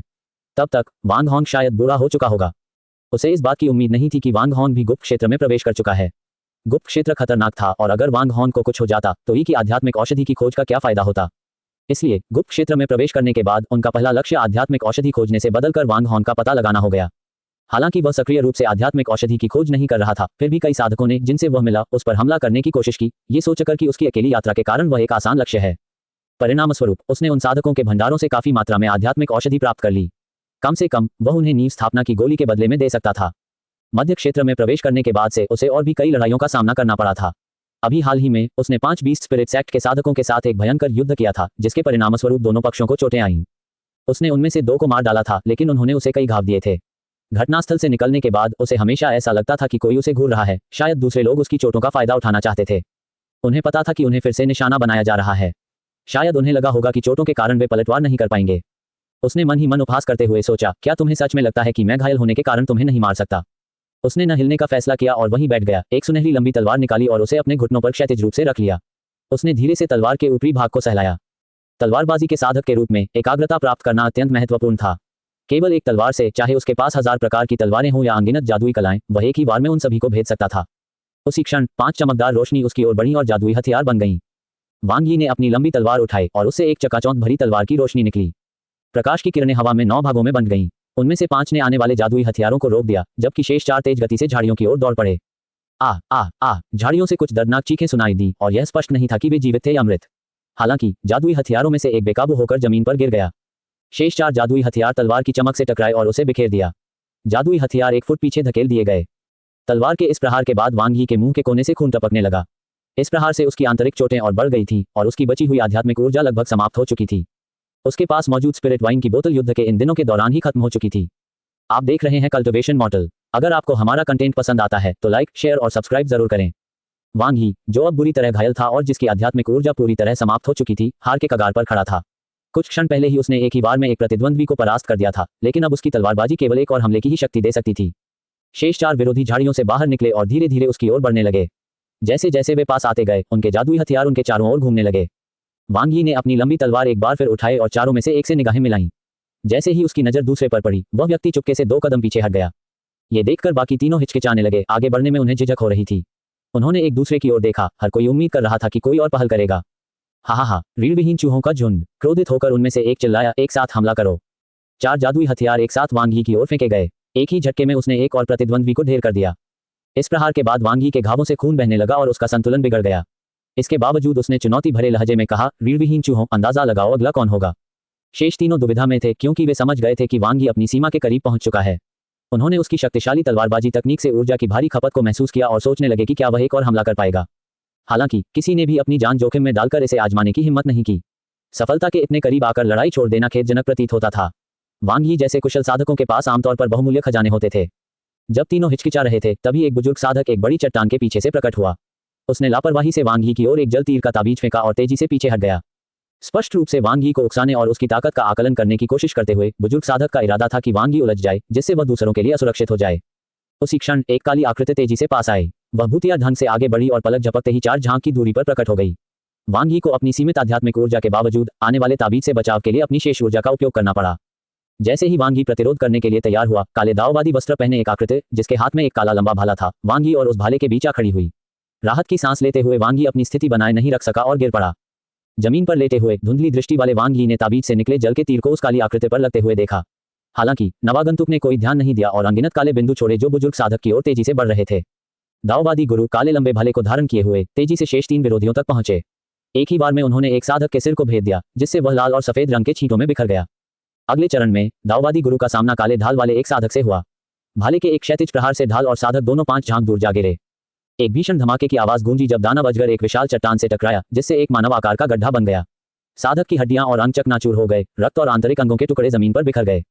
शेष बचे साधक ने भागने का प्रयास किया, लेकिन पीछे से आई हवा के एक झोंके ने एक काले लंबे भाले को उसकी छाती में घुसा दिया। ताबीज के साथ भेजी गई जहरीली मधुमक्खियों का झुंड लौट आया। छुपकर हमला करने वाला बुजुर्ग साधक जमीन पर बेजान पड़ा था। चारों साधकों को विदा करने के बाद वांग होंग तुरंत वांग ही के पास पहुंचा। उसने धीरे से उसे बैठने में सहायता की और कई औषधियां पिलाईं। 1 दशक से अधिक समय बाद फिर से मिले दोनों भाई एक दूसरे के सामने खड़े थे, मानो उनके मन में अनगिनत अनकहे भाव थे। कुछ देर की चुप्पी के बाद वांग होंग ने सुझाव दिया, अपने मन को शांत करने और इन अमृतों को आत्मसात करने के लिए थोड़ा समय लें। 5 दिन बाद वांग बंधुओं ने एक घने जंगल को पार किया। तभी एक बाल्टी भर मोटा विशालकाय अजगर उन पर झपटा। वांग ही ने हमला करने की तैयारी की, लेकिन वांग होंग ने तुरंत 2 शैतानी बेल के बीच फेंके। वे दानव अजगर से चिपक गए और तेजी से बेलों में तब्दील हो गए, जिन्होंने उसे कसकर जकड़ लिया और उसमें समा लिया। कुछ ही पलों में दानव अजगर एक सूखे शव में बदल गया। वांग होंग ने अवशेषों और आपस में लिपटी शैतानी लता को इकट्ठा किया। इन सूखे सर्प शरीरों को राक्षस शिकार वृक्ष को अर्पित किया जा सकता था। वांग होंग द्वारा लगाए गए छोटे छोटे पेड़ पौधे काफी बड़े हो गए थे। अब वे कुछ राक्षसी जीवों को भी निगलने में सक्षम थे। उनकी तीव्र पाचन क्षमता ने केवल हड्डियां ही छोड़ी। सामान्यतः उलझाव तकनीक का उपयोग करके बीजों से उगाए गए पौधों में अंतर्निहित शक्ति की कमी होती है और उनकी जीवन शक्ति समाप्त होने पर वे मुरझा जाते हैं। हालांकि वांग होंग ने पाया कि ये लताएं उनके द्वारा बनाए गए स्थानिक भंडारण में रखे जाने पर जीवित रहीं। वांग ही के सीमित जीवनयापन के तरीकों को देखकर वांग होंग ने उसे कई जादुई हथियार, ताबीज और अन्य उपयोगी वस्तुएं देने का निर्णय लिया। हालांकि वांग ही ने यह कहते हुए मना कर दिया कि एक सच्चे तलवारबाज को केवल अपनी तलवार की आवश्यकता होती है। उसका मानना था कि तलवार से किसी भी रक्षा पंक्ति को भेदना चाहिए, और यदि वह ऐसा नहीं कर पाता तो इसका मतलब है कि उसे अपने कौशल में सुधार करने की आवश्यकता है। वांग होंग ने उसे समझाने के लिए एक लंबा प्रयास किया। देखो, अमरता प्राप्त करने में कई तकनीकें शामिल हैं। महज एक इशारे से दानव अजगर का नाश हो जाता है। राक्षस अजगर को पकड़ते समय वांग होंग ने वांग ही को उपदेश दिया, मैं तलवार या चम्मच से भी यही काम कर सकता था। दुश्मन को मारने का कोई भी तरीका अच्छा होता है, इतना अड़ियल क्यों हो रहे हो। वांग होंग के तमाम प्रयासों के बावजूद वांग ही अपने रुख पर अडिग रहा। चाहे तलवार हो या चम्मच, मैं तलवार ही चुनूंगा। मैं हर चीज में हाथ आजमाने के बजाय अपनी कला में महारत हासिल करूंगा। वांग होंग ने बिना विचलित हुए जोर देकर कहा, अच्छी तकनीक वह है जो जीत सुनिश्चित करती है, चाहे वह तलवार से हो या चम्मच से। 7 सितारा मशरूम की खोज में लगे दोनों भाइयों के बीच दार्शनिक मतभेद बना रहा। मध्य क्षेत्र में उनका सामना कपटी साधकों से हुआ, जिन्हें वांग होंग ने अपरंपरागत तरीकों से पराजित किया। कुछ जहरीली मधुमक्खियों का शिकार हुए, जबकि अन्य अनजाने में विषों के प्रभाव में आकर अपनी अंतिम क्षणों में मुस्कुराते हुए मर गए। ये जहर रेड ब्लॉसम स्केलेटोना नामक दुर्लभ पदार्थ से बना था, जिसका उपयोग करने से वांग होंग अब तक हिचकिचा रहा था। वांग ही अपने भाई की सूझबूझ की प्रशंसा तो करता था, लेकिन तलवारबाजी के अपने मार्ग पर अडिग रहा। वह वांग होंग की सुरक्षा संबंधी चिंता को समझता था और सर्वोत्तम संसाधन उपलब्ध कराने के पीछे के इरादे की सराहना करता था। 2 दिनों की यात्रा के बाद वे दोनों अंततः अपने गंतव्य पर पहुंच गए। जमीन पर केवल कुछ राक्षसी जानवरों के शव और कुछ अपरिपक्व 7 सितारा मशरूम ही बचे थे। वांग होंग ने 7 स्टार मशरूम के 2 छोटे पौधे खोदकर निकाले और उन्हें अलग रख दिया, ताकि वह उन्हें खुद उगा सके। भाई, जब हम गुप्त क्षेत्र से बाहर निकलेंगे तो हमारी जांच होगी। नियमों का उल्लंघन करते हुए छोटे पौधों को तोड़ना गंभीर दंड का कारण बन सकता है, यहाँ तक कि साधना स्तर भी रद्द किया जा सकता है। क्या मैं आपकी मदद करूं? वांग यी ने सुझाव दिया। वांग होंग ने संदेह भरी नजरों से उसकी ओर देखा और कहा, क्या तुम्हारे पास गोल्डन कोर कल्टीवेटर की दिव्य चेतना की जांच को धोखा देने का कोई तरीका है? ये तो तुम्हारे स्वभाव के विपरीत है। पिछले कुछ दिनों में तलवार चलाने की तकनीक के अलावा वांग यी ने कोई अन्य असाधारण कौशल नहीं दिखाया था। उसकी तलवार महज एक उच्च श्रेणी का जादुई हथियार थी और ताओ संप्रदाय के एक प्रतिभाशाली शिष्य होने के नाते उसके पास एक भी आध्यात्मिक हथियार नहीं था। वांग यी ने वांग होंग को आध्यात्मिक हथियारों के पूरे सेट से लैस करने की योजना बनाई थी, जिसमें सिर से पैर तक के हथियार और साथ ही आध्यात्मिक हथियार श्रेणी की उड़ने वाली तलवार भी शामिल थी। इस रणनीति में दुश्मनों पर ताबीजों की बौछार करना और जरूरत पड़ने पर और ताबीज फेंकना शामिल था। वांग यी ने कुछ शर्मिंदगी के साथ स्वीकार किया, मेरे पास कोई साधन नहीं है, लेकिन मेरी साधना तेजी से प्रगति कर रही है। अगर मेरी साधना का स्तर बुरी तरह क्षतिग्रस्त भी हो जाए तो मैं कुछ ही वर्षों में उससे उबर सकता हूँ। स्मैक! वांग होंग ने उसके सिर के पिछले हिस्से पर एक थप्पड़ मारा। क्या आप अपने दिव्य आत्मा के मूल का इस तरह उपयोग करते हैं? दिव्य आत्मा का मूल स्वर्ग का प्रिय बच्चा है, जो इस संसार के शिखर तक पहुंचने के लिए नियत है। क्या आप इस तरह लापरवाही बरतकर अपने भविष्य को खतरे में डाल सकते हैं? तुम मुझे फिर से क्यों मार रहे हो? वांग यी ने अपने सिर के पीछे हाथ फेरा। इन दिनों वांग होंग हमेशा उससे मुकाबला करने के बहाने ढूंढता रहता था और एक ही तलवार से कई तकनीकों को भेदने की अपनी शक्ति का प्रदर्शन करता था। हर बार वांग होंग ने अलग अलग रणनीतियों का इस्तेमाल करके उसे हराया और दावा किया कि ऐसा करके वह उसे साधना जगत की विविध विधियों से परिचित कराना चाहता था। वांग यी निराश था, क्योंकि उसकी तलवारबाजी की कई चालें घातक थीं और वह इन मुकाबलों के दौरान उनका इस्तेमाल नहीं कर पा रहा था। इसलिए लगातार हारने के बावजूद उसने कभी भी हार को पूरी तरह स्वीकार नहीं किया। मैंने अभी तक आपसे पूछा नहीं है। एक दिव्य आत्मा मूल होने के नाते आपको नींव स्थापित करने वाली गोलियों की भी आवश्यकता नहीं है। आप यहाँ क्यों आए? क्या आप जानते हैं कि यह कितना खतरनाक है? वांग होंग ये सोचकर चिढ़ गया कि अगर वह समय पर नहीं पहुंचता तो क्या हो सकता था। मैं तो बस अपने ज्ञान का विस्तार करने आया हूँ। वांग होंग को दोबारा हाथ उठाते देख वांग यी डर के मारे भाग गया और एक तरफ छिप गया। एक और दौर की फटकार के बाद वांग होंग ने राक्षसी जानवरों के शवों को उठाया और उन्हें अपने स्थानिक भंडारण में रख दिया, ताकि उन्हें राक्षस शिकार वृक्ष को खिलाने के लिए तैयार किया जा सके। स्थानिक आयाम में सुअ दानव वृक्ष को मांस और रक्त से खिलाने से उसकी वृद्धि तेज हो गई थी, लेकिन उसने अभी तक फल देना शुरू नहीं किया था। राक्षसी जानवरों के शवों से निपटने के बाद दोनों को बैठने के लिए एक बड़ी चट्टान मिल गई। मैंने तुम्हारे लिए कुछ खास बचा कर रखा है और मैं गारंटी देता हूं कि तुमने इसे पहले कभी नहीं चखा होगा। ये कहते हुए वांग होंग ने कमल की जड़ के 2 टुकड़े निकाले, जो जेड की तरह सफेद थे और जिनसे मोहक सुगंध निकल रही थी। ये इन जेड स्पिरिट लॉर्ड्स की जड़ें थीं। उन्होंने इन्हें वांग यी के साथ खाने के लिए संभाल कर रखा था। एक चट्टान पर बैठे हुए प्रत्येक ने कमल की एक एक शाखा पकड़ी हुई थी और वे बेहद कुरकुरी कमल की जड़ों को चबा रहे थे। जैसे ही यह उनके पेट में गई, ये शुद्ध आध्यात्मिक ऊर्जा में परिवर्तित हो गई, जो उनकी नसों और दंत नसों में प्रवाहित होने लगी, जिससे उन्हें हल्की झुंझुनी का अनुभव हुआ। जब वांग होंग भोजन कर रहा था और अपनी साधना तकनीक का अभ्यास कर रहा था, तो उसे बीच में ही एहसास हो गया कि वह एक बार फिर अपनी साधना के स्तर को पार करने वाला है। बचे हुए आधे भाग को जल्दी से पूरा करते हुए उन्होंने अपनी तकनीक को क्रियान्वित करने पर ध्यान केंद्रित किया। उनके भीतर स्थित कमल की जड़ एक भव्य आध्यात्मिक ऊर्जा में परिवर्तित हो गई, जो उनके दांतियान में तेजी से घूमने लगी। कमल की जड़ से निकली आध्यात्मिक ऊर्जा धीरे धीरे उनके दांतियान में समाहित हो गई, जिससे उसका दांतियान विस्तृत हो गया। 3 घंटे बाद उसने अंततः सारी आध्यात्मिक ऊर्जा को आत्मसात कर लिया। उसकी साधना का स्तर एक और पायदान ऊपर चढ़ गया और वह ची साधना के 9वें स्तर पर पहुंच गया। धीरे धीरे आंखें खोलते हुए वांग होंग ने देखा कि वांग यी पास ही बैठी है, कुछ बेचैन लग रही है और ऐसा लग रहा है जैसे वह कब से जूझ रही हो। क्या हुआ? पेट खराब है? कब्ज है? उसने पूछा। भाई, ये किस तरह का कमल है? इसकी आध्यात्मिक ऊर्जा तो बहुत ही जबरदस्त है। मैंने बस कुछ निवाले खाए हैं और मुझे लग रहा है जैसे मैं नींव बनाने की अवस्था पूरी करने ही वाला हूँ। वांग यी ने घबराते हुए कहा। गुप्त क्षेत्र के अंदर प्राचीन संरचनाएं नींव बनाने की अवस्था तक पहुंचने पर हमलों का पता लगा सकती थी। यही कारण था कि इतनी अधिक आध्यात्मिक ऊर्जा होने के बावजूद वहां कोई उच्च श्रेणी के राक्षसी जीव नहीं थे। वांग होंग ने दिव्य चेतना से जांच करते हुए वांग यी के भीतर उमड़ती आध्यात्मिक ऊर्जा की पुष्टि की। उसने इतनी बड़ी गलती करने की कल्पना भी नहीं की थी। अचानक उसके मन में एक विचार आया। उसने एक सफेद क्रिस्टल फल निकाला और वांग यी को दे दिया। उसे याद आया कि जब उसने पहली बार इसे खाया था तो उसकी साधना का स्तर एक पायदान नीचे गिर गया था। इसे खाकर देखो। सफेद क्रिस्टल जैसे फल को संदेह की दृष्टि से स्वीकार करते हुए वांग यी के पास इसे आजमाने के अलावा कोई विकल्प नहीं था। जब वांग यी ने सफेद क्रिस्टल फल को निगल लिया तो उसकी आध्यात्मिक ऊर्जा के प्रत्येक चक्कर के साथ वह संघनित और शुद्ध होता गया, मानो वह केंद्रित हो गया हो। कुछ दौरों के बाद सफेद क्रिस्टल फल का प्रभाव धीरे धीरे कम होता गया और अंत में पूरी तरह गायब हो गया।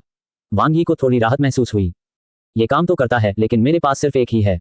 हम ज्यादा से ज्यादा 2 या 3 दिन और झेल सकते हैं। एक बार जब कोई स्वर्गीय आत्मा मूल का साधक ची साधना अवस्था में प्रवेश कर जाता है तो उसके दांतियान में एक आध्यात्मिक ऊर्जा भंवर बन जाता है। सक्रिय साधना के बिना भी उसका शरीर स्वतः ही स्वर्ग और पृथ्वी की आध्यात्मिक ची को अवशोषित कर लेता है, जिससे साधना स्तर में स्वतः वृद्धि होती है। जन्मजात प्रतिभा का यही लाभ था। वांग होंग जैसे व्यक्ति जिनके पास 4 आध्यात्मिक मूल हैं, वे एक दिव्य आध्यात्मिक मूल द्वारा आध्यात्मिक ऊर्जा के स्वतंत्र अवशोषण की बराबरी नहीं कर सकते थे। इसके अलावा 4 आध्यात्मिक मूल वाले लोगों की साधना प्रक्रिया में अक्सर कई तरह की बाधाएं आती थीं। सामान्यतः 4 आध्यात्मिक जड़ों वाला एक साधक विशेष अवसरों के बिना अपने जीवन काल में अधिक से अधिक ची साधना के मध्य चरण तक ही पहुंच पाता है। वांग यी की पुष्टि सुनकर वांग होंग पूरी तरह से आश्वस्त हो गया। उसके पास अपने स्थानिक भंडारण में कई सफेद क्रिस्टल फल थे। उन्होंने तुरंत ही दर्जनों वस्तुएं निकालकर उन्हें सौंप दी।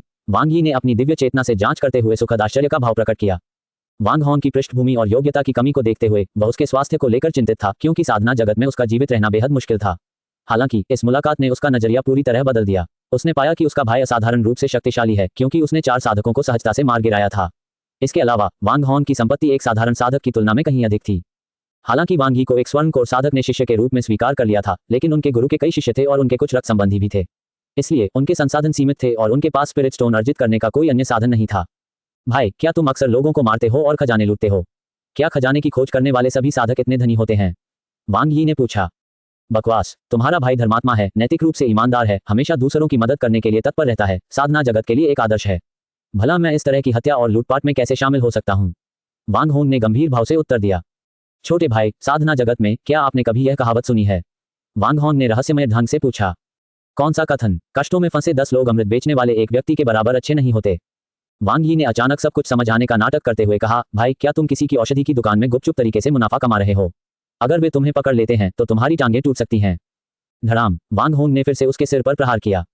क्या तुम कुछ सकारात्मक नहीं सोच सकते? तुम्हारा भाई अब एक कीमियागर है, तुम्हें पता है ना? क्या तुम समझते हो कि अमृत कितने लाभदायक होते हैं? ये साधारण कष्ट सहने वाले साधकों से कहीं अधिक लाभदायक है। दोनों भाई इसी तरह हंसी मजाक करते थे और अपने असली रूप को केवल परिवार के सामने ही प्रकट करते थे। अचानक लगभग 30 किसान आगे प्रकट हुए और उन्हें धमकी भरी निगाहों से देखने लगे। जब वांग यी यह सोच रहा था कि लड़ना है या नहीं, तभी वांग होंग ने उसे पकड़ लिया और भाग गया।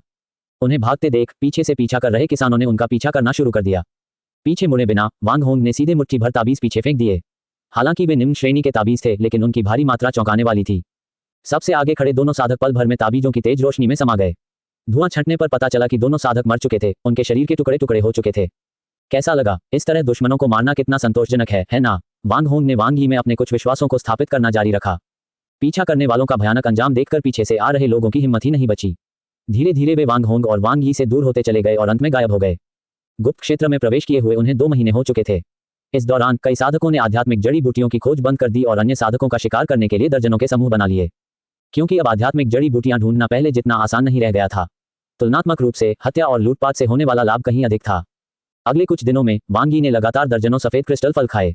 उनकी आंतरिक आध्यात्मिक ऊर्जा बहुत शुद्ध हो गई। हालांकि उनकी साधना का स्तर, जो लगभग 9वें स्तर तक गिर गया था, स्थिर हो गया, लेकिन उनकी युद्ध शक्ति में कम से कम 2 स्तर की वृद्धि हुई। उसने न केवल अपने साधना स्तर को नियंत्रित किया, बल्कि वांग यी की योग्यता को देखते हुए उसे नींव निर्माण का पुनः प्रयास करने की स्थिति तक पहुंचने के लिए कम से कम आधा साल और साधना की आवश्यकता होगी।